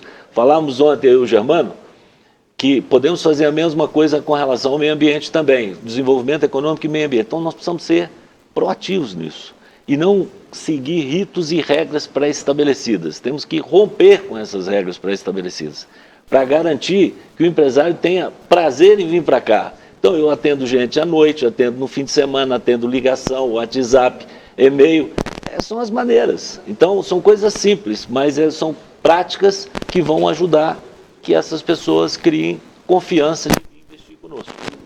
Secretário Edelvis Luna, eu estou há mais tempo no planeta Terra e sou de uma geração que olhava com admiração os professores. Eu uma vez contei isso para os colegas de trabalho e eles começaram a rir porque o meu pai me obrigava a fazer uma reverência todas as vezes em que eu encontrava com a minha professora primária. E isso era quase que uma marca da minha vida, essa reverência era um sinal de respeito que tinha por ela. Mas os professores não andam muito bem respeitados pelo Brasil afora. Como resgatar esse respeito para que os professores se sintam novamente valorizados? É verdade, Paulo, você toca numa questão importante, é uma questão social, a questão da valorização do professor, né? A valorização simbólica do professor. Dizer da carreira do magistério hoje é dizer da quase não opção da parte daqueles jovens que escolhem suas carreiras hoje em dia. Penso que se estivéssemos discutindo aqui agora outros setores, outras profissões, etc., teríamos também as críticas que são feitas hoje em relação à falta de respeito generalizada, né? Penso que resgatar o lugar do professor através de políticas públicas e, sobretudo, de resultados educacionais, né? E essa é a proposta da pasta da educação do governador Romeu Zema, sob a liderança da secretária Júlia Santana, resgatar a autoestima do professor, resgatar os níveis de aprendizado em Minas, né? Resgatar o fluxo, ou seja, a aprovação de um maior número de alunos, especialmente no ensino médio. E tudo isso resgata também a autoestima do professor. Ser professor, né, e sou professor da rede pública estadual de Minas Gerais, é de fato topar um desafio. O desafio de tomar pela mão aqueles que nós temos o apreço de ver crescer e desenvolver em todas as suas competências e habilidades. E tenho certeza que com políticas públicas bem pensadas, estruturadas, com um pedagógico muito bem organizado, nós conseguiremos também devolver ao professor, bem como à comunidade escolar do nosso estado, essa alegria da profissão e principalmente a alegria do resultado. Nós, professores, encontramos nossos ex-alunos muitos anos depois e a grata satisfação que temos são aquelas memórias, nem sempre daquela aula bem estruturada, bem planejada, mas principalmente daquele cuidado, daquele zelo com a pessoa. E isso, claro, resgata também, né, a estima profissional do professor. Então, com políticas públicas, com muita seriedade, com muita dedicação e com muito empenho, resgataremos a autoestima dos professores do nosso estado. Eu fiz a provocação certa, fiz a provocação por um professor. Advogado-geral do Estado, eu estava prestando atenção na palavra judicialização. E existe sempre um descompasso entre a velocidade e a justeza. Como fazer para compassar com que aquele que é demandante ou demandado pelo Estado tenha a velocidade no atendimento, mas a certeza de que foi de maneira justa tratado? É o grande desafio do direito, né? O direito é uma ciência humana, mas ele de fato tem a característica de, quando a questão é judicializada, ter um vencedor e um vencido. Eu acho que o panorama atual que a advocacia pública perseguirá a partir do governo Zema é de ser propositiva e proativa para aproximar o direito da justiça. E essa aproximação se dá a partir da celeridade das decisões. Então, quando se busca incansavelmente o diálogo, e o diálogo institucional entre poderes, mas também entre instituições jurídicas, para a construção de convergências, de pontes, e para que se evite essa judicialização demasiada em todas as áreas da convivência humana. E, paralelamente, além do diálogo, a harmonia. A Constituição reza que os poderes são independentes, mas harmônicos entre si. E essa harmonia também é pressuposto de se alcançar essa celeridade entre a aplicação correta do direito, a partir da interpretação da Constituição e das leis, mas, ao mesmo tempo, trazendo a justiça esperada pelo cidadão. Bom, agradecer o advogado-geral do Estado, Sérgio Pessoa, o secretário de Meio Ambiente e Desenvolvimento Sustentável, Germano Vieira, o secretário de Desenvolvimento Econômico, Manuel Vitor, e o secretário adjunto de Educação, Edelvis Luna. Muito obrigado pelo tempo dedicado para esse nosso Central, nesse balanço de 100 dias do governo Zema. E vamos continuar conversando para que a população possa entender exatamente o que faz o Estado e seu benefício. Concordando, ajudá-lo, discordando, dar um caminho, ajudando a buscar um caminho diferente. Intervalo, a gente volta já com mais Central 98.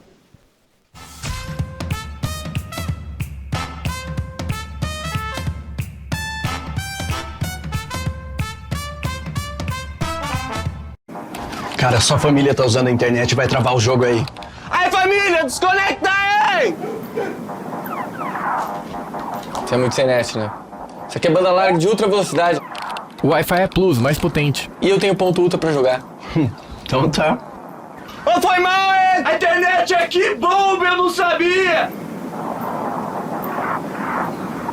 Você é muito sem net. Assine 120 mega com Wi-Fi Plus. Imagine um lugar lúdico, inspirado para realizar sonhos. Imagine um lugar com arenas para travar as disputas mais emocionantes dos games atuais. Imagine um lugar onde você possa desfrutar da realidade virtual com jogos de tecnologia avançada. Imagine se tudo isso fosse a sua escola. Um lugar onde os limites são desconhecidos. Zion, uma experiência única. Você foi testemunha ocular daquele golaço que eu fiz na minha estreia na seleção. Sim, claro. Contra a Polônia, a seleção da Polônia, de Dena, Tomaszewicz, Moralek, o Lato, todo mundo. Eu fiz aquele gol e você viu ali de pequeno. Isso aí tá gravado na memória. Na memória, no seu coração. Isso é verdade. E o gol quando no Maracanã, esse gol que provocou um silêncio ensurdecedor no Maracanã, tinha mais de 200 mil pessoas. E depois também aqui no Mineirão nós dei uma chapeleta no Abel que saiu raspando. Mas Abel é meu parceiro. Eu dei aqui também nos treinos na seleção junto com o Abel, né? Abel é um grande treinador, grande amigo. Mas esses lances é que traz essa emoção, essa alegria do futebol. E é o que a gente sente mais falta no futebol, é isso.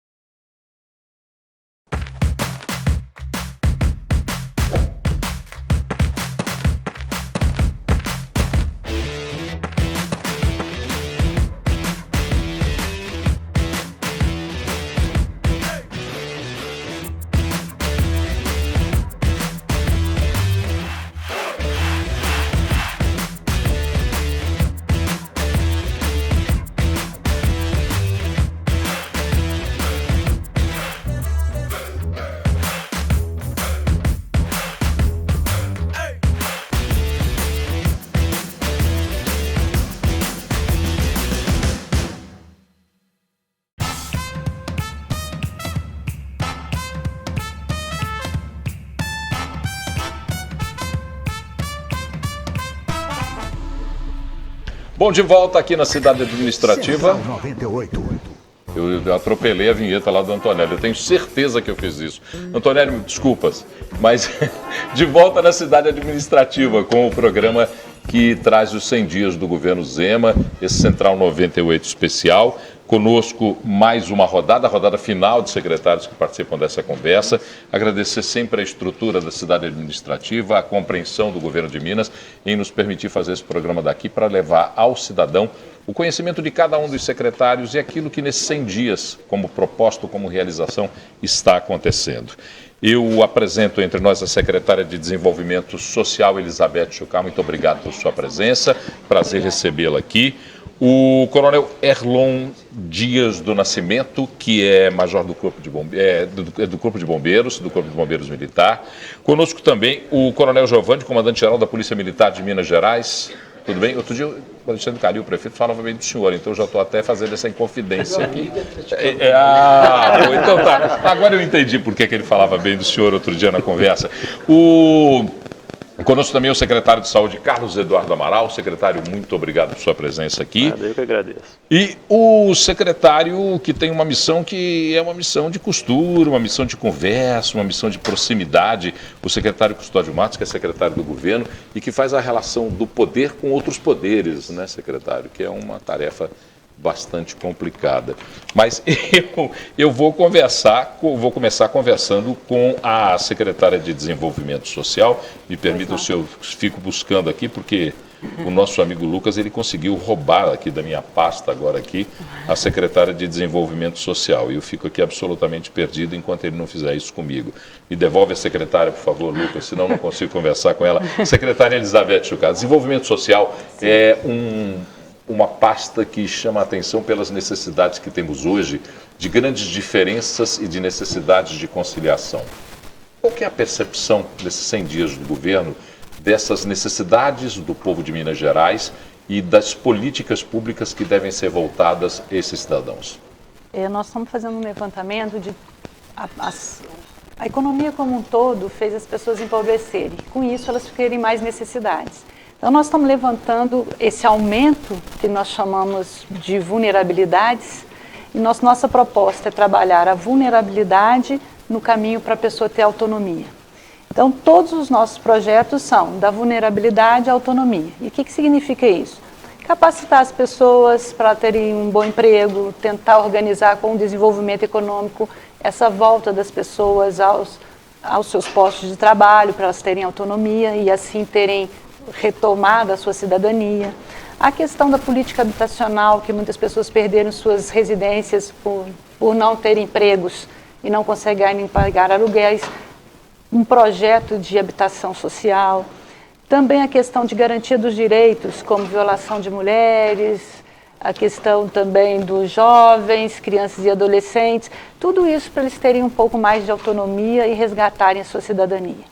Então, todos os projetos que nós estamos trabalhando na cidadania, na desenvolvimento social, caminham nessa linha de descobrir a vulnerabilidade e levar essa pessoa para ter autonomia e cidadania. E isso nós estamos desenvolvendo muitos projetos em função disso. É um rol de projetos que eu acho que seria, e aí nós ficaríamos aqui toda amanhã. Mas o nosso conceito é isso. E outra coisa que nós estamos também, qual que é o papel do Estado na que a gente chama de proteção social, porque é um sistema que tem governo federal, Estado e município. Então, o governo federal estabelece a questão das políticas e o município executa essas políticas. E qual é o papel do Estado? O papel do Estado é ajudar o financiamento dessas políticas e com isso nós conseguimos resgatar o piso mineiro da assistência social, que isso não é o ideal, mas nós já voltamos o pagamento aos municípios, que isso para nós é muito importante, mesmo que parcialmente, e também monitorar essa execução aos municípios, avaliando se estão prestando bons serviços ou não. Então isso para nós foi muito importante e agora uma missão que nós fizemos nesses primeiros 100 dias é todo apoio a Brumadinho. Nós estivemos lá na primeira hora, apoiando o município, porque a assistência social do município estava fragilizada com a perda da sua secretária, então nós ajudamos apoiando e continuamos lá até hoje. Entrando com toda a questão de assistência social, mas também com capacitação de pessoas para inserção no mercado de trabalho, e também jovem aprendiz, e todo o apoio a essa questão de acolhimento às pessoas lá vulnerabilizadas. E também no esporte, que eu estou respondendo também, levar um pouco de alegria para as crianças de Brumadinho, do Parque da Cachoeira e do Feijão, com várias atividades de esporte, inclusive tirando ela daqueles ambientes e levando para colônias de férias do SESC. E nós continuamos fazendo isso até hoje, vamos fazer até o fim do ano. Então, isso para não melhorar a cidade, o sentimento da cidade, para não ficar tão entristecida como ela está hoje. Então, isso que nós estamos trabalhando nesses 100 dias. Acho também que a gente reformulou também no Estado o fortalecimento das nossas regionais, que é a nossa conversa com os municípios, que é fundamental nós termos uma perna nossa no município para escutar todos os 853 municípios mineiros. Secretária, a gente sabe, né, que é um momento aí que se prioriza a eficiência financeira. Sim. A senhora falou aí em vários projetos, a gente sabe da importância dessa área, da pasta que a senhora ocupa. Como caminhar com esses projetos, sabendo sempre que tem que ter essa gestão financeira muito bem orquestrada? Sim, na assistência social a gente precisa de muitos recursos, mas às vezes tem outras coisas que não precisam. Por exemplo, acolhimento é uma coisa que eu dependo das pessoas, treinar as pessoas para receber outras pessoas. Então o financiamento é muito importante, mas nós estamos tentando fazer uma gestão mais eficiente para chegar lá da melhor forma possível, Às vezes nós não temos o recurso que nós necessitaríamos, mas nós estamos fazendo um esforço e criatividade para chegar às pessoas. E falar de pessoas, nós precisamos de pessoas, né, para acolhê-las. Então, nesse sentido que nós estamos trabalhando. Bom, Coronel Elon Dias do Nascimento, pode passar aqui na minha frente que ninguém vai entender. O Lucas está aqui, o Lucas é nosso produtor, o Lucas Age é nosso produtor, ele fica com a delicadeza de entrar, o programa é ao vivo, vem aqui e me traz um papelzinho sem problema nenhum. Coronel, a admiração que todos nós temos hoje pelo Corpo de Bombeiros é muito maior depois do que aconteceu em Brumadinho, e aqui eu faço e rendo as homenagens à sua corporação pela ação que teve o Corpo de Bombeiros e como nos encheu de orgulho sermos mineiros, embora presenciando um crime contra a vida, um crime ambiental, uma ação tão determinada do Corpo de Bombeiros. O que o Corpo de Bombeiros aprendeu com um episódio tão trágico e triste? Bom dia, Paulo. Bom dia, Carol. Na verdade, o que eu tenho até dito ultimamente é que não só o evento Brumadinho, mas Minas Gerais, pelas suas características, no estado que tem o Brasil dentro dele, nas suas características, com acidentes naturais de certa envergadura, a gente não só aprendeu com Brumadinho, viemos aprendendo há décadas, né? Com enchentes nas décadas de 80 e mais recentemente com barragens Miraí, na Zona da Mata, né? Do secretário Custódio, Cataguases e mais recentemente Mariana e Brumadinho. Brumadinho tem nos demonstrado que é um trabalho de extrema integração, não é só um trabalho do Corpo de Bombeiros Militar de Minas Gerais, é um trabalho de busca, de organização entre os diversos entes. Como é que se deu lá efetivamente a operação? Determinamos uma área delimitada, nessa área só tínhamos lá bombeiros militares com qualificação específica e no perímetro externo, o Coronel Giovanni, nosso parceiro aqui, nos ajudou nesse guarnecimento para que evitasse isso. Então, com isso, a gente manteve a operação em 3 momentos. Primeiro, nas buscas às pessoas vivas, tivemos mais de 300 pessoas que foram realocadas, que foram encaminhadas ali naquele primeiro momento. O segundo momento, que foi a busca superficial através de helicópteros, através de equipes, que foi aquele deslocamento lá em lama, em águas, em que a gente identificava corpos e os segmentos e até determinadas pessoas e animais também nessa busca, em que se plotava ali aqueles indícios, ia lá, fazia o resgate e levava para determinados locais. E estamos na terceira fase, que a gente pode dizer que é uma busca já numa área solidificada, em grandes partes ali, com o uso de maquinário pesado. Hoje nós estamos com mais de 100 maquinários pesados dia, 130 bombeiros militares a média de emprego lá, e com isso a gente tem aprendido a operar melhor essas técnicas para que a gente consiga ter maior eficiência na busca aí da meta 100%, que é fazer aí o alívio para as famílias. Acho que o nosso grande objetivo agora é dar o alento às famílias e que a gente consiga encontrar, se não 100%, chegar bem próximo disso aí dos desaparecidos. Hoje estamos aí com 224 números oficiais, né? 224 corpos identificados e 69 ainda a ser buscados. As buscas, elas são específicas. Hoje a gente já tem aquela noção onde tinha refeitório, onde tinha estruturas da Vale, então isso a gente opera dessa forma com a inteligência. Eu acho que o grande aprendizado que você me perguntou foi esse. Estamos aprendendo a utilizar a inteligência operacional em campo. E claro, né, trocando experiências com outros organismos. Tivemos apoio aqui de mais de 15 estados com seus bombeiros, a Força de Israel, a Força Nacional. Com isso, né, com esse desempenho, conseguimos agora dar o apoio até outro país. Mandamos 20 bombeiros para Moçambique para fazer uma ação humanitária, ação de busca, ação de apoio. Então, eu acho que o grande aprendizado é trabalho integrado, bombeiro por si só não faz nada sozinho, trabalho integrado com outras agências, com as diversas secretarias, como a secretária mesmo disse, o apoio lá, e a dedicação para operar materiais importantes, técnicas importantes, para dar o conforto às famílias. Coronel, essa questão de Brumadinho deixou muito clara para a sociedade como um todo a estrutura necessária para que o trabalho seja realizado e bem realizado. Quais são as melhorias aí previstas para o Corpo de Bombeiros, para os bombeiros militares, principalmente no interior de Minas Gerais? A questão o primeiro aprendizado, vamos dizer assim, é que as próprias guarnições que estiveram aqui, nós utilizamos de todo o estado. Então nós trouxemos militares de Montes Claros, de Juiz de Fora, de Uberlândia. Então a primeira questão é, conseguimos disseminar as técnicas que hoje o Batalhão de Emergências Ambientais, que é sediado na capital e que tem suas ramificações no estado, consiga ser disseminado. Então a gente conseguiu testar equipamentos, conseguimos operar técnicas que até então eram só em cursos e que a gente evoluiu de Mariana para cá. Então eu acho que o grande aprendizado é esse.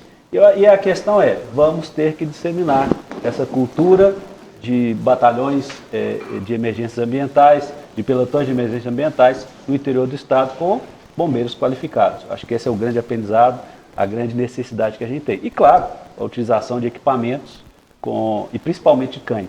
Acho que nós tivemos um aprendizado aí com o uso dos cães que foram fantásticos, né?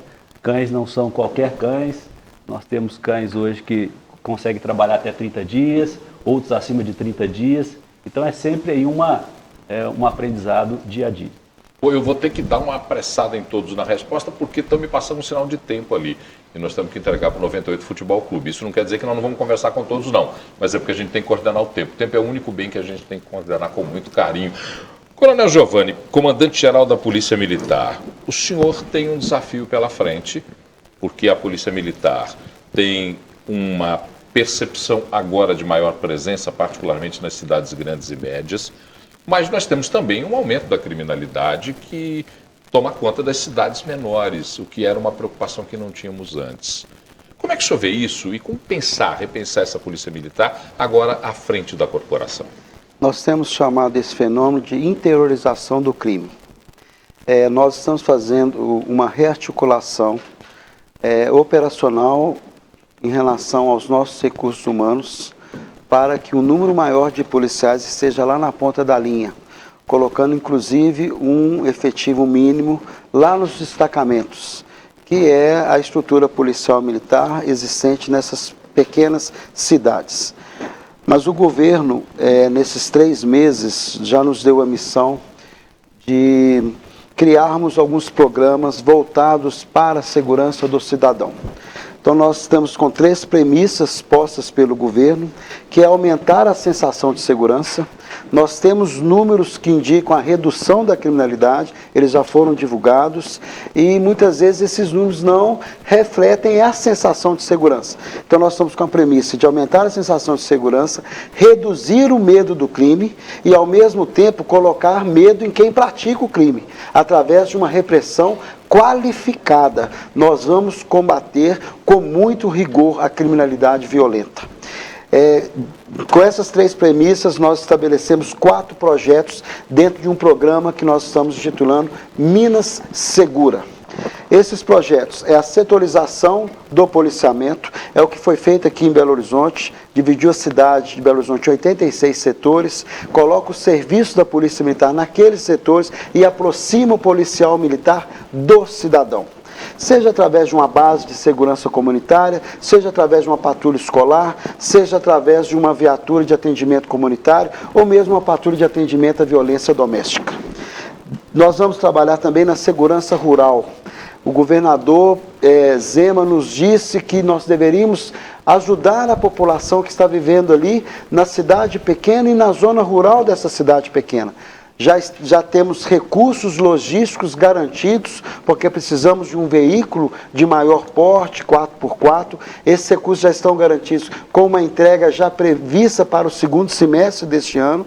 E nós vamos potencializar o policiamento rural, mudando inclusive o conceito da polícia de meio ambiente, que não vai fazer só o conceito repressivo, mas sim também um conceito preventivo nas vias rurais através do policiamento e com operações instaladas ali também naquele local. E temos um projeto que envolve não só a Polícia Militar, mas outras secretarias, que é o Cinturão Eletrônico de Segurança. em que nós vamos instalar portais nas entradas e saídas do nosso estado, e esses portais eletrônicos, eles vão acusar a entrada de veículos com queixa-furto, veículos roubados, e vai ajudar muito na questão da fazenda também, carga roubada, o próprio IMA. Então é um projeto audacioso do governo, do novo governo, mesmo só com 3 meses de existência, mas nós já estamos apresentando nessa oportunidade dos 100 dias as diretrizes e o que nós vamos fazer. Para cada projeto desse, nós já temos um plano de ação, inclusive com datas de implementação. Bom, eu vou correr rápido aqui, eu vou com o secretário de Governo Custódio Matos, falar rapidamente sobre a relação com as prefeituras. Azedou a relação por conta do repasse, e isso é uma evidência. Como está sendo feita essa articulação para que os prefeitos e o governo do estado voltem a conversar com mais serenidade, secretário? Muitos problemas que foram herdados que retratam a situação caótica das finanças do estado. Talvez o mais dramático fosse uma dívida que nós herdamos de 6 bilhões de reais com os municípios, mas não uma dívida qualquer, porque são recursos do município, constitucionalmente destinados ao município, e que ao Estado cabe apenas arrecadar e distribuir. Por incrível que pareça, apesar disso, o Estado reteve 6 bilhões de reais nos últimos 2 anos, e como o caixa do Estado está absolutamente deficitário, sem nenhuma condição de fazer nenhuma despesa, nem combustível para a Polícia Militar. Eu sei que o programa é ao vivo, mas eu vou me permitir entrar aqui para solucionar o problema do meu amigo lá do som, porque parece que estava mais baixo, mas podemos então o Estado tinha 6 bilhões e acrescentou-se 1 bilhão em janeiro desse ano. Imediatamente o governador Romeu Zema deu a determinação para o secretário da Fazenda, o secretário de Governo, no meu caso, e o advogado-geral do Estado, para equacionar o mais rápido possível. Mas você não negocia uma dívida de 7 bilhões sem muitos problemas, porque o Estado, se pudesse, pagaria isso à vista, mas não pode. Então, uma negociação que foi conduzida principalmente pelo Dr. Sérgio, advogado-geral do Estado, e com a cobertura do secretário da Fazenda, nós, depois de semanas de negociação e com a intermediação extremamente competente e prudente e paciente do Tribunal de Justiça, através da desembargadora Mariângela, nós conseguimos um acordo que nos permitirá pagar essa dívida no prazo compatível com o fluxo de caixa do Estado e, ao mesmo tempo, dar previsibilidade para o prefeito, que vai ver agora, em data certa, primeiro a retomada da normalidade desde o dia 30 de janeiro. Desde o dia 30 de janeiro, que não há nenhum atraso novo em relação aos municípios. E a partir, se Deus quiser, de setembro desse ano, nós pagamos, se tudo der certo, pagamos o 1 bilhão que foi acumulado nesse ano, e a partir do ano que vem, em parcelas, todo o restante, 6 bilhões, que foi acumulado de dívida com os municípios. Estou me apertando com o tempo, já vou emendar uma segunda pergunta, e com a Assembleia. O senhor tem conhecimento grande daquela casa. Como é que está a relação do governo do Estado com os senhores deputados? As pessoas às vezes não entendem bem, porque há conflitos que são absolutamente naturais na democracia e na relação entre o Executivo e o Parlamento. E principalmente no início do governo, em que todas as peças estão se ajustando, e também, considerando as deficiências financeiras, eu creio que o clima entre o Executivo e o Legislativo é de muita harmonia, ao contrário do que alguns proclamam. E vamos ter, em breve, a discussão e a votação da reforma administrativa, que é o nosso primeiro grande projeto, e com um clima muito favorável, mas de respeito. Quer dizer, nós sabemos que nós temos um papel que é de formular o projeto. O parlamento tem um papel que é dele, imanente, natural e desejável, de discutir, aperfeiçoar, criticar e produzir um projeto que seguramente, dado a seriedade com que está sendo discutido, será melhor do que aquele que nós mandamos. Agora, é preciso que as pessoas entendam que isso é o papel, é a essência da democracia. Não há conflito. Há cada um dos poderes exercendo o seu papel conforme exija o povo brasileiro. Secretário Carlos Eduardo Amaral, algumas doenças começaram a incomodar outra vez a população. São números que incomodam, causam às vezes alguma insegurança. Como é que o senhor pretende combater essas doenças que agora, exemplo da dengue, febre amarela, sarampo, meningite, a gente cada hora ouve uma informação dessas. Qual é a atuação da Secretaria de Saúde no combate dessas doenças? Bom dia, Paulo. Bom dia, Carol. Bom dia, amigos. Bom dia, ouvinte. Isso daí é um grande desafio, né? O combate dessas doenças, uma vez que muitas delas têm sazonalidade, outras dependem demais da vigilância sanitária e da presença do Estado na capilaridade em todo os municípios, ou seja, combater esse tipo de doença vem por plano de ação de longo prazo e muita determinação. Quando a gente fala principalmente da dengue, né, que está voltando um pouco agora, nós estamos no ano epidêmico, ou seja, tem um crescimento um pouco da dengue, mas ainda está abaixo do que os outros picos que nós tivemos, a dengue precisa muito da participação da sociedade. Ou seja, nós temos que convocar, fazer um pacto pela saúde. A sociedade, chamando a sociedade a participar, porque a sociedade é que vai nos ajudar a diminuir os focos do mosquito Aedes, que na verdade hoje ele é o grande causador da maioria das epidemias que nós temos, né? Dengue, chikungunya, zika, a própria febre amarela, em algum ponto pode estar associada a eles. Então, assim, nesse contexto a gente precisa mobilizar a sociedade e organizar realmente, através da nossa secretaria, como isso vai ser feito para dar uma lógica, ou seja, tem que ter um planejamento de longo prazo, com metas bem estabelecidas. Isso é uma coisa que nós estamos fazendo aqui. Tem algumas doenças que voltaram um pouco por causa de baixas de vacinação, isso está sendo no Brasil inteiro, né? A meningite começou a aparecer um pouco, o sarampo teve a introdução exógena, ou seja, no Brasil a gente estava bem, mas começaram a aparecer alguns casos. Em Minas nós não temos ainda caso de sarampo nato de Minas, não. Temos um caso só que foi importado, né? Mas, assim, de uma forma geral, isso aí é incentivar realmente a vacinação. E quando nós falamos de incentivar a vacinação, hoje, dia 10, está começando a campanha de vacinação contra a gripe, tá? Isso é muito importante, porque do dia 10 ao dia 19, nós vamos focar nas crianças de 6 meses a 5 anos e 11 meses e nas gestantes. E depois nós vamos para os grupos prioritários. E aqui eu faço uma convocação realmente à sociedade. É fundamental a vacinação em quem está nesses grupos. Isso daí não tem questionamento na ciência. A ciência é muito clara. A vacinação traz benefício para a sociedade, né? Então isso que eu queria enfatizar é uma convocação realmente, porque o nosso objetivo é esse, é cuidar da sociedade. A gente tem que falar também rapidinho agora, o nosso tempo está acabando, uma demanda dos mineiros sobre os hospitais regionais, como é o caso, por exemplo, do Hospital de Conselheiro Lafayette. Existe um prazo para a entrega desses equipamentos? Um prazo ainda não, mas nós estamos trabalhando muito, tanto a saúde quanto a CETOP, né, de obras públicas, porque cada hospital desse foi dimensionado há 10 anos atrás, enquanto a realidade da saúde nesses locais era uma. Depois de 10 anos, houve uma mudança. Então nós temos que reestudar para ter uma noção de como isso vai acontecer, inclusive reestudar a rede, porque quando nós abrimos 100 leitos ou 50 leitos, isso vai ter um impacto em toda a rede. Então não é simplesmente reabrir um hospital, mas a ideia nossa, a nossa meta principal é que até o final do ano nós já tenhamos as licitações e definido o que vai ser feito com cada hospital e, mais do que isso, o que vai ser feito com a rede de assistência ao redor de cada hospital.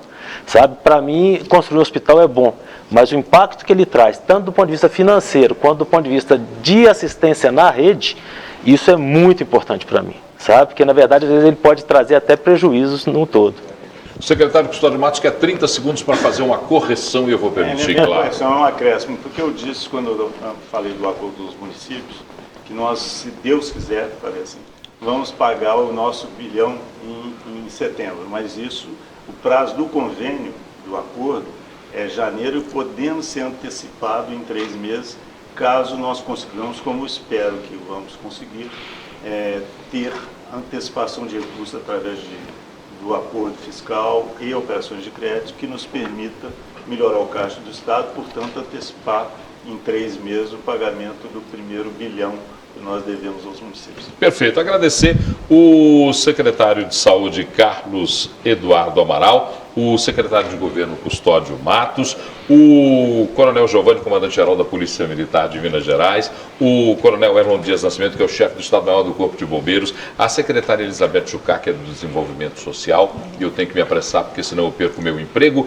Carol, muito obrigado pela tua presença aqui. Agradecer muito a estrutura de comunicação do Governo do Estado de Minas, que nos deu a oportunidade para estarmos aqui concluindo esse nosso trabalho. Diga, não podemos deixar de lembrar o nosso ouvinte que, se quiser rever o programa, um Central Especial, está disponível em vimeo.com/Rádio 98 Oficial. Lá você encontra todo o conteúdo da 98, incluindo essa edição especial do Central sobre os 100 anos, sobre os 100 dias, né, avaliação dos 100 dias do governo de Romeu Zema. Você está querendo que eu soletre Vimeo, né? Quero. Então, tá bom.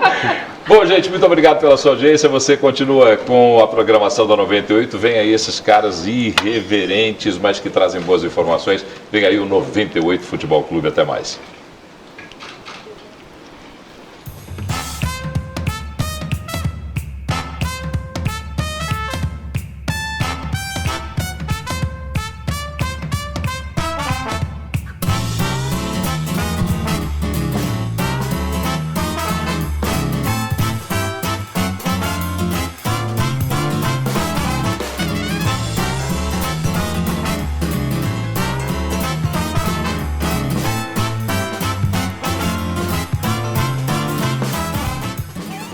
Um oferecimento, claro, você merece o novo.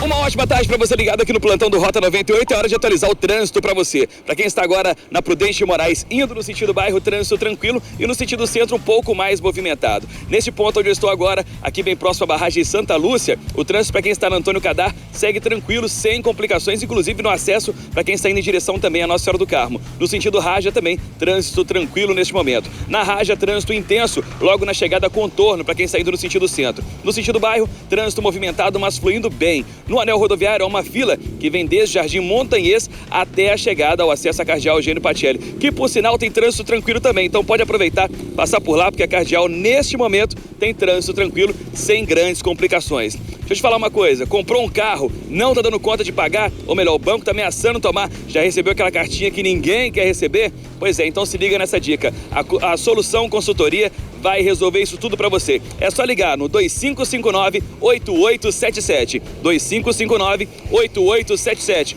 Comprou um carro também, a prestação tá pesada, quer um desconto aí de quase 80% da prestação? Pois é, seu carro inclusive já pode estar quitado e você não está sabendo, hein? Então liga agora que a Solução Consultoria vai revisar o seu contrato e ver se existe juros abusivos. Então liga, 2559-8877. 2559-8877 ou pelo WhatsApp 99695-3077. 99695-3077. Daqui a pouquinho de volta com mais informações do trânsito no plantão do Rota 98. Você ouviu? Esse mês, Aceleradores de Vida abre campanha para o Instituto Geriátrico Afonso Pena, o primeiro de Belo Horizonte, que acolhe, ampara e dá assistência a mais de 32 idosos. Eu estou aqui há 26 anos. Uma das coisas que eu mais gosto é de estar sempre interagindo com as pessoas. Todos eu considero assim amigos. Eu não considero que eu tenho colegas aqui dentro, amigos. Sim. É uma instituição centenária da Santa Casa. Nós temos hoje aqui no IGAP uma equipe composta por uma médica geriatra, uma fisioterapeuta, uma enfermeira, uma assistente social da Santa Casa que nos dá apoio aqui, a equipe de nutrição da Santa Casa que também dá apoio aqui ao IGAP, e temos a equipe de enfermagem, né? São todos técnicos de enfermagem que cuida dos 32 idosos que atualmente moram aqui na instituição. O IGAP ele tem muitos pontos positivos. Tem esses eventos fantásticos que eles nos proporcionam aqui, por exemplo, nessa data de hoje, sexta-feira, que toda última sexta-feira do mês eles comemoram os aniversariantes do mês.